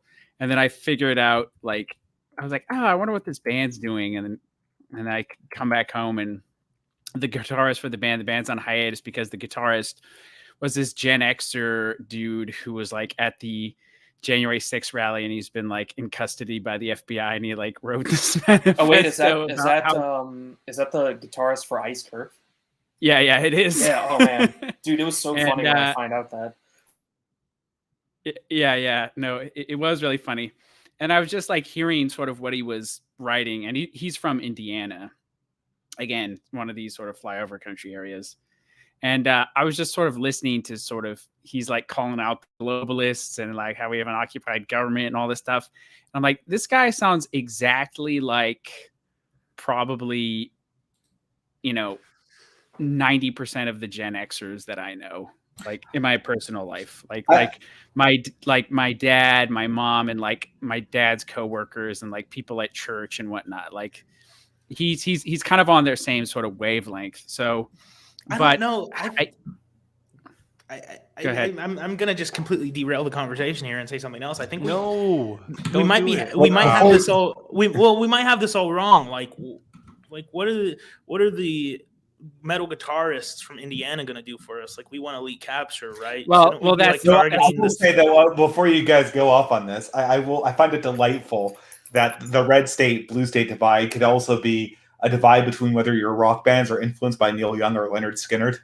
Like what side of that divide do you fall on? Like the Neil Young Alabama side or the Leonard Skinner Sweet Home Alabama side, which is literally songs that reference each other. But I'll shut up. Yeah. I was actually at their there's like a monument I went to for Leonard Skinner, like where their plane crashed. I don't know if you've ever been. Wow. Probably not. Do they have one for Buddy Holly? I'm in Neil Young country, so Gentlemen, are we too far gone? I feel like we were on a few tangents. Oh, we were talking about what is his Yeah, name? It's sort of not, what's it's the not good of Tim the Gen Schafer. Xers? Yeah. It's John Schaefer's the guitarist for Iced Yeah. Earth, who didn't he found like a militia and all kinds of crazy stuff. I mean, Yeah, he was part of Oath Keepers, I think. Yes. I mean, that's pretty metal, haha. But you know, Blowing so that hard. sort of thing is not really helpful, right? It's actually No. It isn't helpful, and I wasn't going to say that, but what I was saying is like the mindset of this guy and how he sort of perceives the regime as kind of like the enemy of the people. I think that is essentially correct. I think a lot of sort of Gen Xer types in sort of again South or flyover country, red state of America, they think this way. Like if you sort of explain it to them, they kind of get it.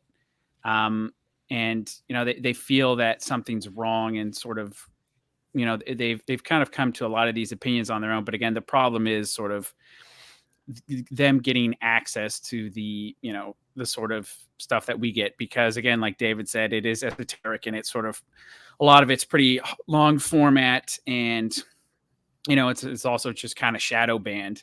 But sort of what's the good of these people, sort of, as David was saying, I mean, these are the guys who are going to be running everything, like once the boomers sort of retire, essentially, which is sort of slowly but surely happening. Like they are on their way out. And I think if you could sort of tap into like with me specifically, like since coming back home, I've been thinking about sort of things I can sort of start or get involved with here in Alaska.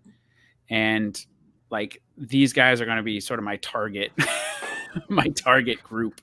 I think that makes sense to plug them into what we're doing, because like at the event I sort of talked about localism a good bit, and I think it's very much on millennials to do this like building work, but yes, it is the Gen Xers who have the capacity to protect us financially and legally while we attempt to do that sort of thing. And if you can, so we definitely can't ignore them, and we have to figure out how to interface with them to some extent.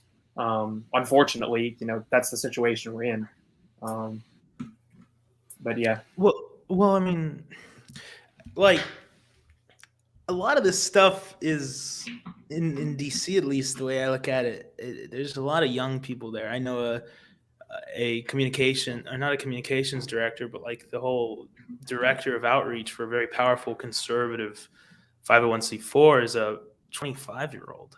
Like I don't know if maybe targeting like the Xers from Alabama is gonna do it. Maybe like targeting the children of the kids of the elite, the up and coming elite. Like that one Obama advisor, what's her name? She was defense secretary, I think, after Clinton or whatever, Secretary of State. Susan Rice. Right? Susan Rice's kid. Yeah, her son is like a conservative. Like Nikki Haley's daughter. If we could get her to be like a national conservative, like that's one step better than what Nikki Haley is, which is a neoconservative. No. But I think you're mistaking what I want from the Xers. I don't want the Xers to take over the. I don't want them to write the revolution or be the intellectual leaders of it. To be quite honest, even I am getting a little bit old to be the intellectual basis for any kind of new thing. How old are you? I'm in my late 30s. But yeah, I'm an old man. No, you're saying as if that's like super old. That's insane. But even I think like what we need from the Xers is for them to stop like committing resources to destroy us, and morally justifying the people who destroy us. Like we need them to do that, because the thing is that their children are like the reason why. I've seen this before. Like I have a bunch of middle of the road boomer parents, and all of their kids are progressive activists, and the thing is like they feed this, like these children who become progressive activists are not strong-willed people, and the thing is that they thrive on the idea that they consider progressiveness behavior to be cute and silly and ultimately right-headed, and they consider conservative behavior to be wrong and punishable by really any amount of force because it's essentially hooliganism and chaos.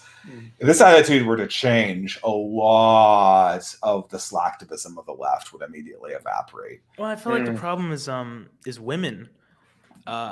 Thank you. That was great. like what I mean by that great. is like the middle-aged white woman that just kind of goes along with the mainstream culture. And I think that you're saying the way we can, save the institution is by changing Xers to be more like us. But how are you going to do that?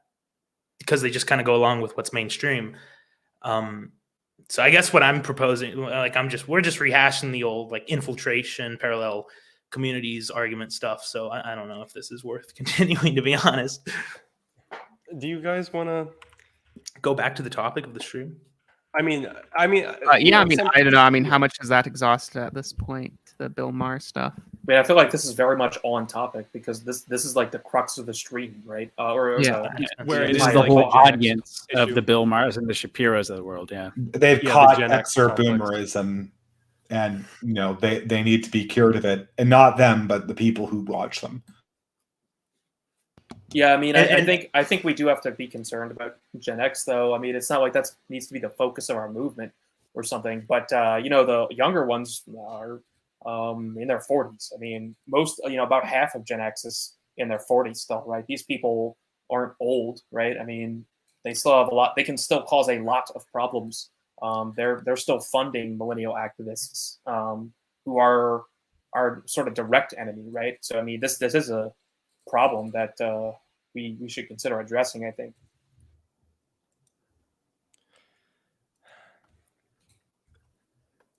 You stunned me with your brilliance. Well, there is another clip. Yeah. All right, play it. Pull up the clip. Jamie, roll the clip.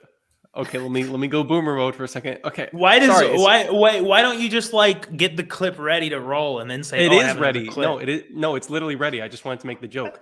But the point is, I feel it's good to go on to the other tangents. I don't know if you guys were just exhausted by their dry conversation, but there wasn't a crucial point here that I think that we didn't go over that I think it's interesting. So let me do that. All right. Yeah, sure. One sec. Another super chat. Han for $5. Someone like John Doyle might be a good missing link / stepping stone between normicons and dissident spheres. Yeah, John Doyle's pretty based. So true. I never knew what to make of John Doyle because he signaled kind of some Ben Shapiro vibes to me as well. He's no longer really like that. He's authentically based. He'll tell you if you talk to him, he'll tell you that, or if you like figure a way. He's pretty active on Instagram. He'll respond to you. If you talk to him, he'll be like, "Yeah, he used to kind of be more libertarian." I mean, the name of his show is Heck Off Commie, right? Like that's an OPSEC thing to make boomers think like, "Oh yeah, this guy's based." Yeah, I mean, he also in this Heck Off Commie thing, he does this whole boomer thing where he like large himself as a 1950s house. Like that's such a boomer con thing. It's Well, he'll tell you like he was more libertarian. He was content? more Ben Shapiro, and then as he progressively like read more, he became more entrenched in kind of the same way that we think about things. And he's like a paleoconservative San Francis like guy now. Interesting. And I Dave, think have you watched the content? Oh, I like a long time ago. You should watch his newer stuff. It's solid. Okay. You'll hear a lot of the same things, and you'll shake your head and be like, "Oh yeah, that's right. That's like exactly what AA is saying and stuff." He's on page. Yeah, he's solid. I think he is a great bridge. I think we've seen him work wonders in other operatives, like Elijah Schaffer became more based. Elijah Schaffer had a video in like 2018, or 2019 even, that was like, if you're gay, you should vote for Donald Trump. The Republican Party is the real party of like the gay American or whatever. And now he'll openly say like, yeah, that was the most like ridiculous thing I've ever said on my channel, and I was wrong because because John had been talking to him. So John Doyle has already done that. Elijah's a millennial. He's an older millennial, I believe. He's probably like 37. But so he's worked that out with him, and there's other content creators that John has been able to kind of like Patrick or Will Witt rather, who's a part of PragerU. He's a younger millennial, but still, I think John Doyle is a perfect like bridge between the dissident and maybe the generational gap. And I think he's doing a great job on Blaze, where he's at, and with his own channel, like changing that. If you want to see John Doyle shine, let me just say this: if you want to see him shine, you should watch his all the times he's been on with Elijah Shaver. Like that's when he gets into it. Oh yeah, I'll take. I mean, these people like Roaming Millennial is their own thing because, you know, I know boomers not the boomers, Xers kind of like her a lot. These will be the people who kind of convince the Xers that they need to go in this direction, because I think everyone understands. Everyone, aside from people whose business model relies on centrism, really understands that we need directions. We need to go in this direction, right? And so we either are going in this direction, or, you know, we're like Sargon. And Sargon, I think, is really trying to do the conservative thing, and, you know, maybe this time it will work, which is, I guess, not insane, but, you know, I guess it's kind of insane when you understand. It's not insane in the sense that it could hypothetically work, but it's, you know, it's never worked the last 10 times, so it doesn't say much for statistics.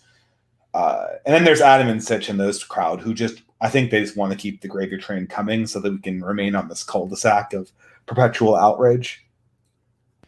Okay, I have a sincere question about that. Look, I mean, 21st, we can do your clip now if you want. Okay, but before we get to that, okay. Look, I'm an ignoramus in some respect. I'm spurging out. But genuine question, okay? Why is it that all these centrist type kind of edgelord figures, you know, where they're kind of like the court jester within the progressive machine, whether it's the South Park creators, Adam Sitch, Bill Maher, who else? There was someone else I was going to name. But you get the drift. These types of people, they're all atheists. And not just like regular atheists, they're all like new atheists. And why is that? Every time it is that kind of can new you 2010s. Back up. What was the list? It was Bill Maher and who else? It was Bill Maher, Adam and Sitch. Oh crap! Who was the first person? The first person I named was. We were describing the Xers to basically the older millennials, right? So my generation, South Park creators too. Yeah. So you're describing the Xers to the older millennials. Right. Well, I mean, it was because we were the generation that grew up in the 80s and 90s. This is a large generation because we're basically crossing the streams between millennials and Xers. But this was the generation that grew up not knowing Christianity as a personal faith, but experiencing it as a movie villain in all of the Hollywood movies. And it was also the generation that grew up with all of the promises of the post-Cold War. I think every one person in this category, the commonality you'll find is that they were aware of sort of the 90s post-national promise. Again, I think I'm the oldest person here, but if you lived in the 90s with a conscious memory, you were very aware of this idea that, you know, hard political problems are basically over now. Oh, yeah, absolutely.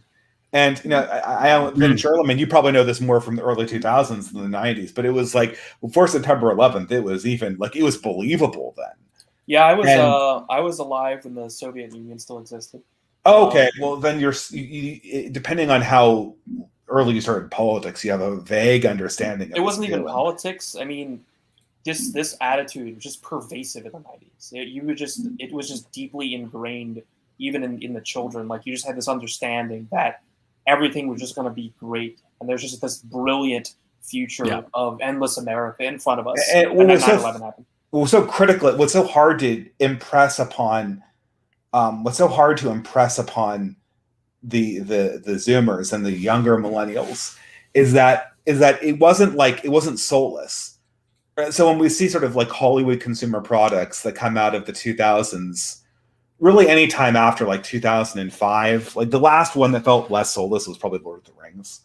But there's when you thought of Americana, you weren't thinking of a soulless object. You were thinking of something that was just exploding with creativity. And like when you walked into a movie theater, that movie could change your life. When you bought the new Smashing Pumpkins album, like that could have spiritual truth in it. And so I still like that band a little bit.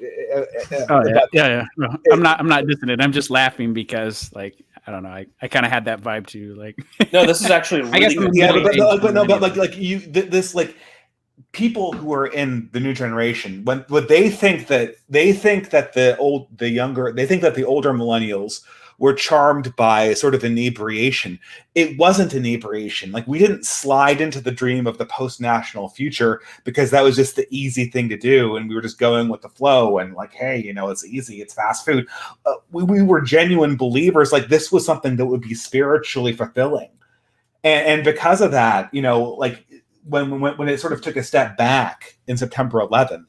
And the main threats to it were evangelical Christians with George Bush, which is kind of ridiculous because evangelical Christians were a waning force at that time. And then Osama bin Laden on the other side. Like, people, the new atheist movement, they were standing up for that spiritual feeling of possibility that they felt in the 90s, and that was viscerally ripped from them. Yeah, this is a very good point, and this is why people tend to have this back to the 90s attitude, because you're absolutely right. Like, the 90s, and even the early 2000s to some extent, were totally absent the nihilism that we've all just sort of adopted now, and most millennials have as well, even though they, all experienced the 90s. I think they're so far gone now, everyone kind of understands that this just isn't a thing anymore. But yeah, it really was a very small, particular little era that really filled you with this sort of, intense spirit. Like, this couldn't happen now.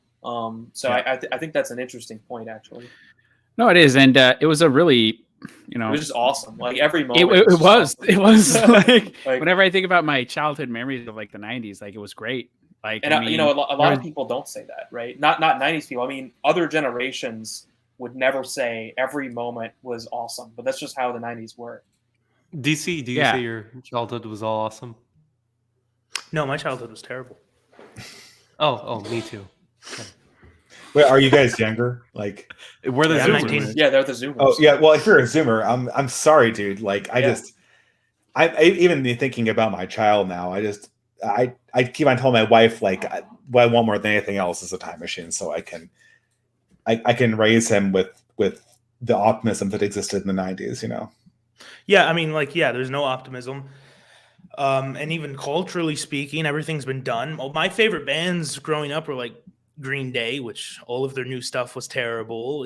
But those were millennial bands in general. Yeah, exactly. Like, being exactly. Green Day, like being 13 and having the first Green Day album come out. I don't know how old I was. I was actually younger than that significantly, but like being in that age group and having that be a new album was like, that was an experience, right? Of course, and and then you take, like, my favorite genre of film was Star Wars. Like, I love the Star Wars movies, and they ruined that, and it was still like older stuff, the new sagas, and all the video games I played were old, and so I was still like, I was very deep within like the millennial, because I had older sisters and older parents. But yeah, like, all of the cultural things were just not exciting. Yeah, I had like and also, of course, the economic problems, and kind of grew up in all of that. There was no optimism at all, especially within a conservative household under the Obama administration. Like, it was like, even maybe like the liberals could be like, they could fantasize themselves into some sort of like new America where we have a black president, things are getting better. But well, that's interesting, because I kind of got sucked into progressivism in college after being a cringe college, like high school libertarian. And it kind of culminated in the Obama thing. And that was a weird sort of optimism, because it was sort of unbelievable. Like, if I stopped myself and thought about it, I would know it was fake. Like, if I stopped myself in the 90s optimism, I wouldn't know it was fake. Like, I sincerely believe that. But there was something sincerely pornographic about the Obama thing. And I don't know if anyone else was involved in this hysteria of 2008. Yeah. But it's sort of the sense you get when you engage in horrible degenerate, and I'm saying this as a former degenerate, but there's always this dread that you're going to have a moment of self-realization after you do it, and you're like, oh, this is pretty squalid. And that emotion was kind of everywhere in the Obama thing, that it was exciting and transgressive, but we all kind of knew this was, that that person doesn't real like, that it's sort of the pornographic impulse. Like, this is all fake, right? I was quite young when Obama's first election happened, and as I've said before, I come from a relatively conservative background, at least considering where I'm from. I grew up in an evangelical family, but I don't know if this is just because I'm Canadian, but I remember when the 2008 Obama election happened. The assumption was just that that this was like vital for civil rights, and the only reason anyone could possibly oppose Obama is because they're a vicious racist. Yeah, I think so. To tie this all back together, reminiscing about all this stuff is really fun. But Bill Maher, Ben Shapiro, all these other people, they want to go back to this, and we understand that this is never coming back.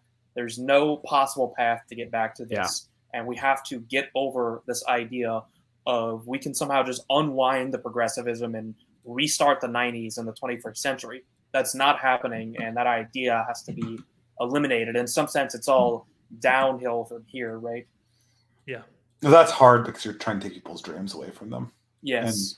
Well, their dreams are dumb. They're dumb and they're false, but that's a very difficult operation.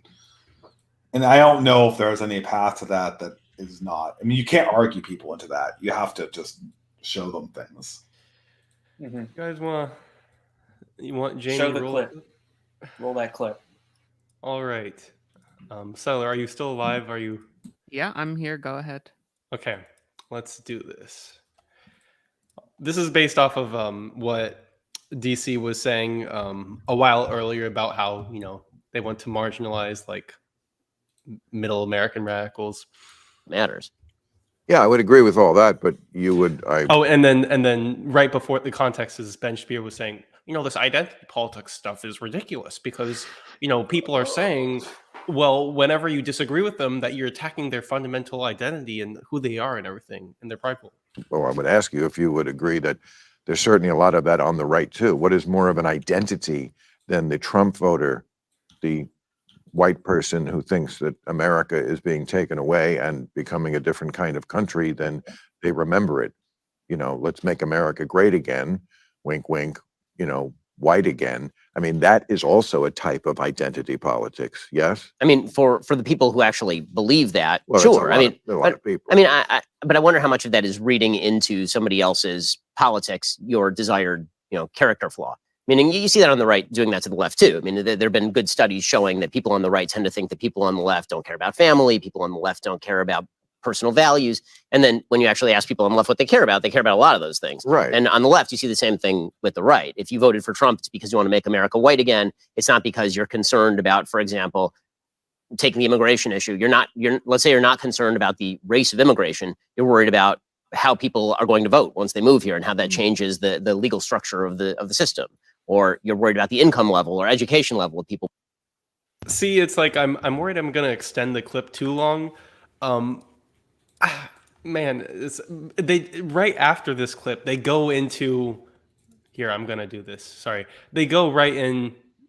They go right in to like just lambasting the kulaks. Just right after this clip. So it would end up being like 3 or 4 minutes if I did it. But just literally right after that, they just immediately pivot into saying, oh, yeah, the kulaks suck. And, obviously Bill Maher says it. And we need to marginalize them. And they're the problem because they are unwilling to compromise with the rest of the country. And, we should take away their culture. Should we play it? I've seen it, but here, I'd be interested in it if you want to do it again. Let's see if I can skip forward on it. Here, I don't remember exactly what you referred to there, but. So, did you put it back on? Yeah, I'll go ahead.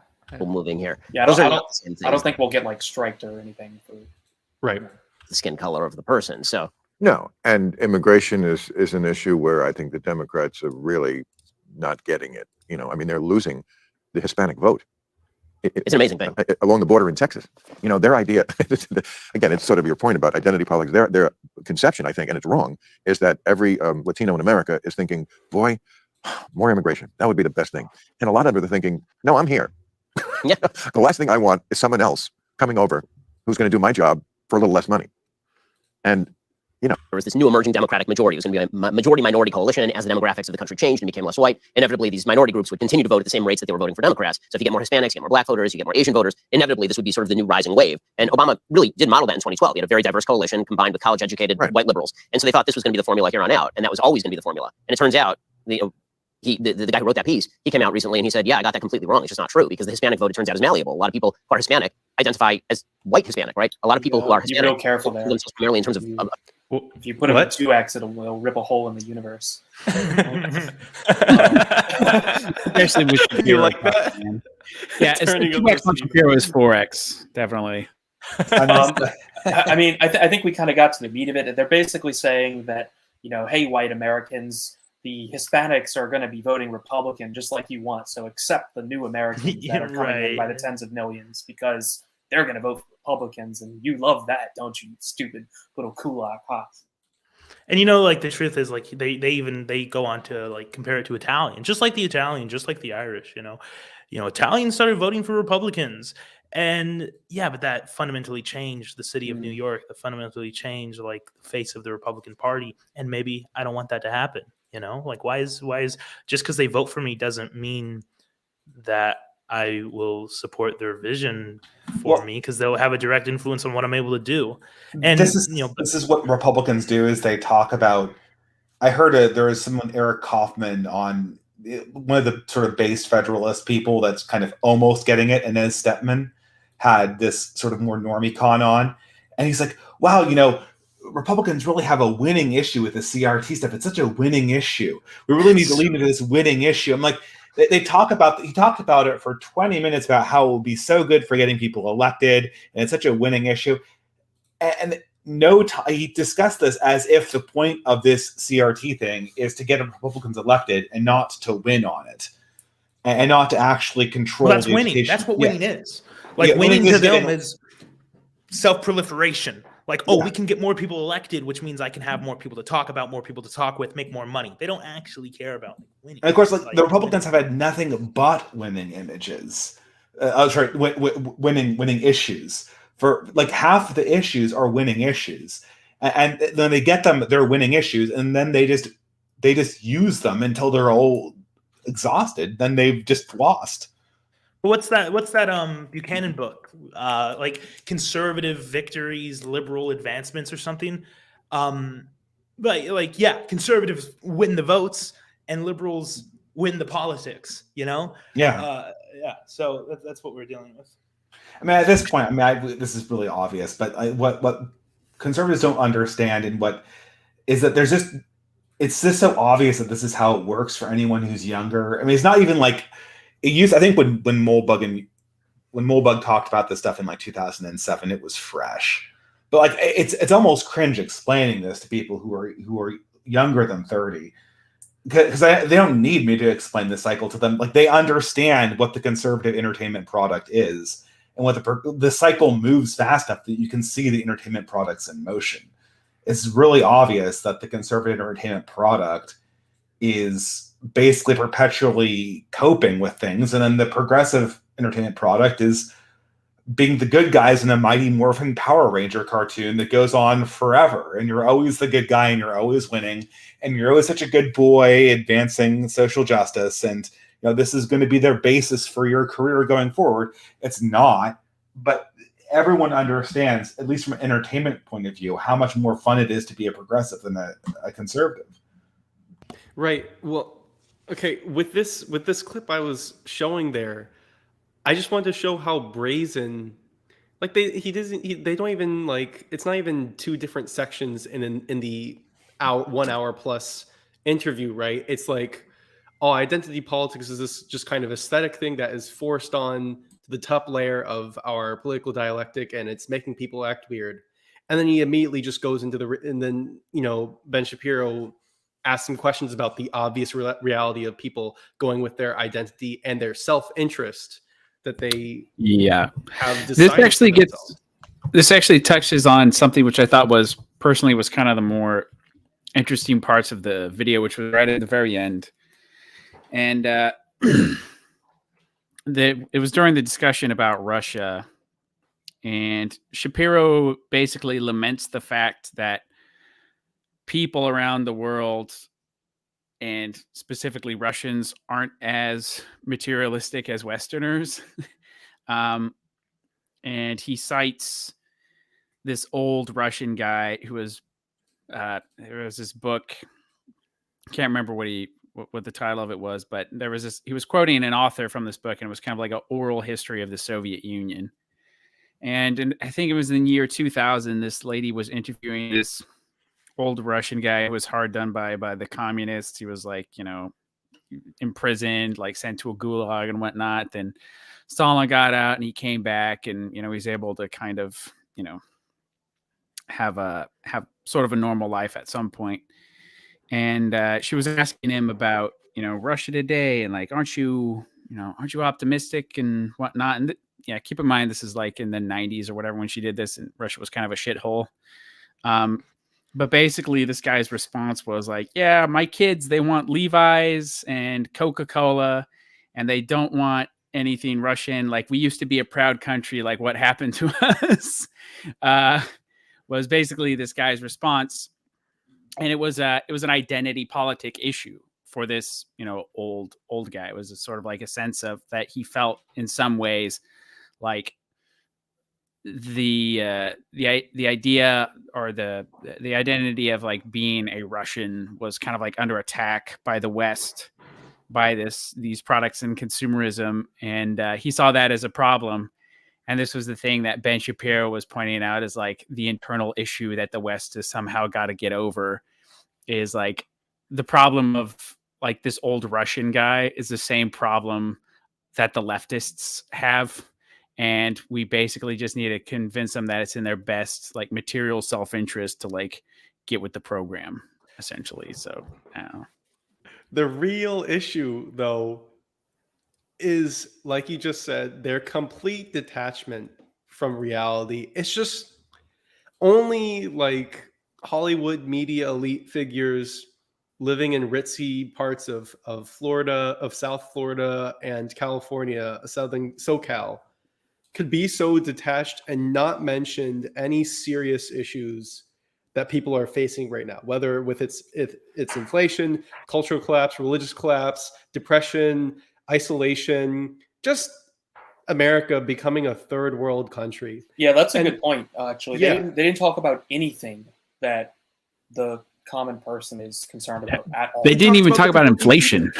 Yeah, they talked about the kabuki theater of the electoral college rules are being a bit like, there's a problem with this. It really is just showing like the bourgeois privilege there. Talking about electoral rules and how that's the serious problem with America is such a bourgeois thing to do. Yeah, you just exactly said what I was trying to say in a much more convoluted way. Like, yeah, they're just like bourgeois. Like, exactly.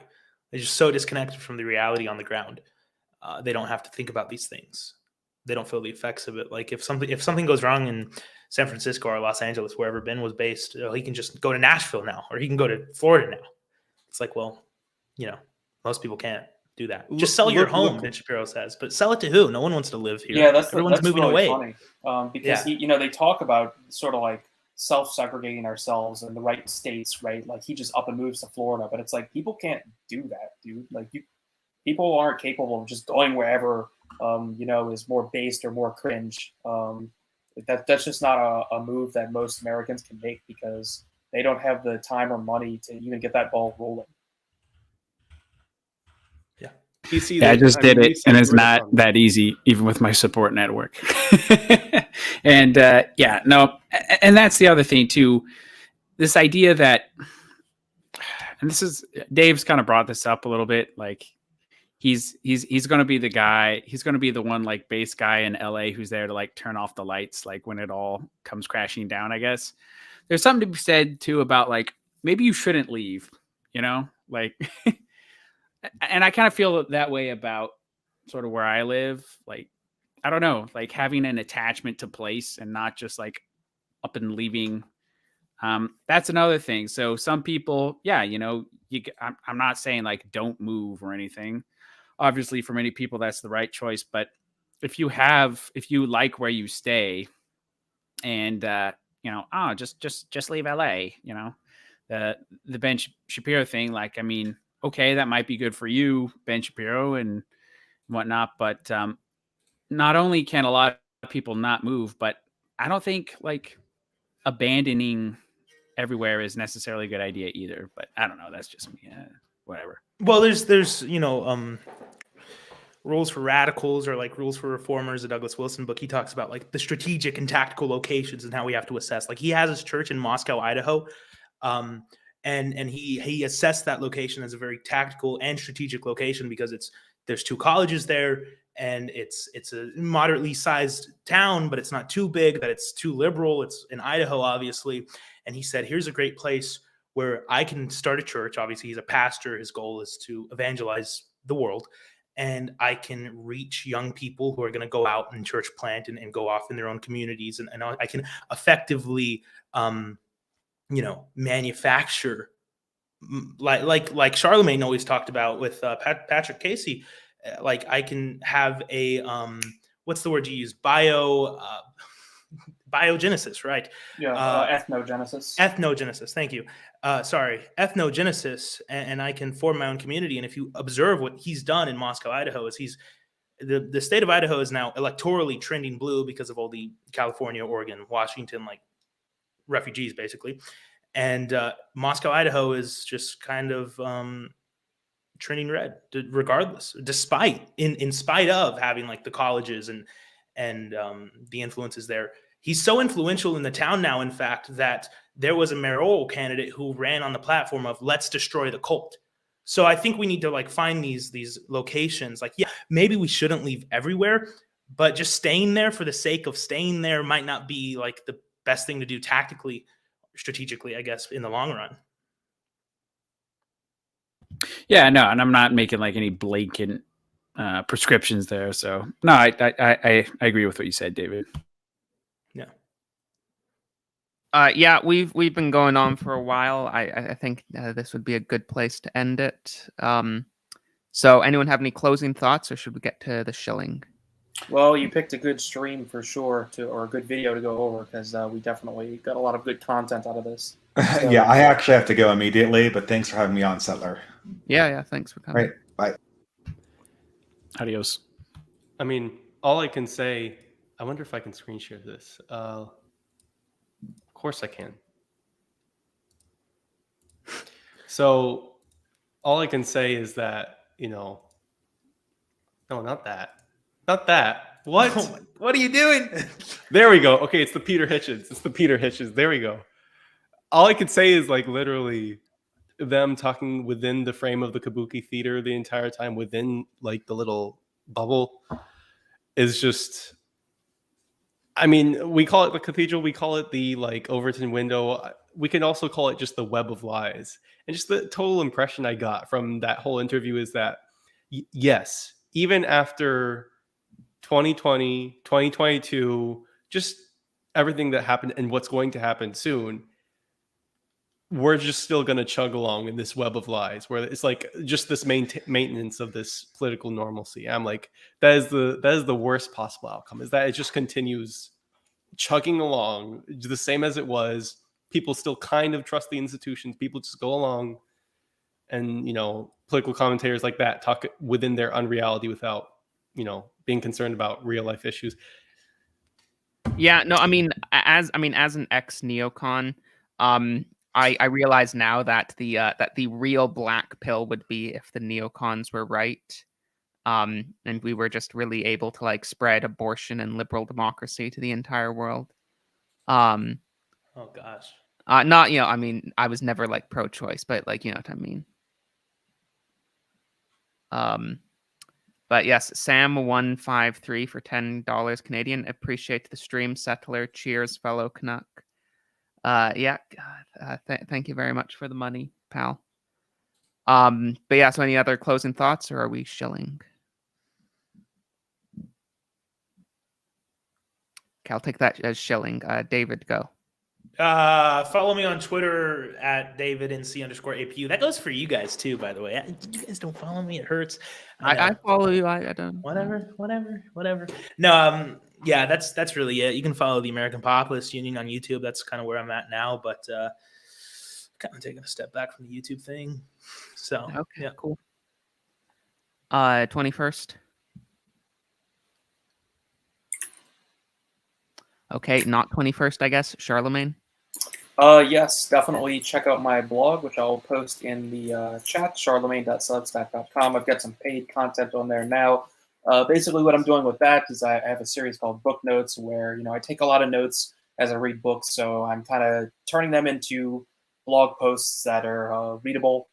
So you kind of get a summary of what I'm reading, and also I take things in any interesting direction I find. So you can get that content there, as well as a lot of interesting free content as well.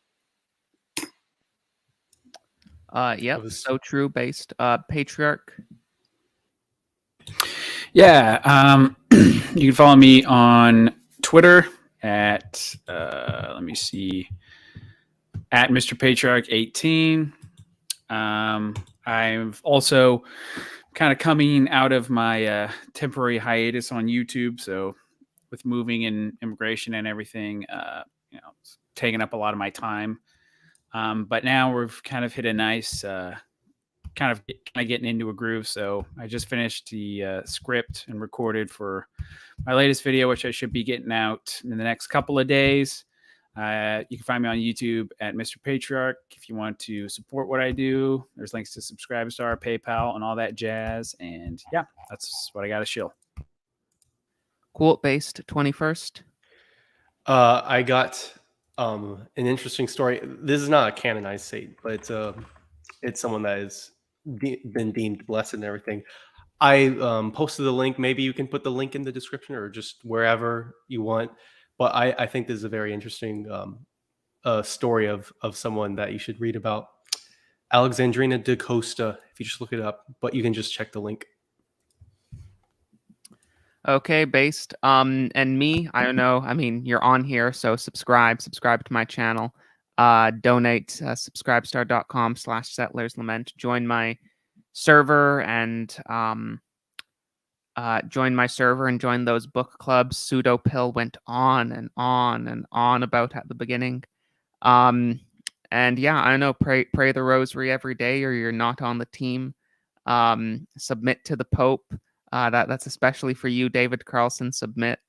I mean, you too, Mr. Patriarch, but especially you, David. Yeah, I mean, that's basically it. Thanks, everyone. Pray for Settlers Lament. Bye.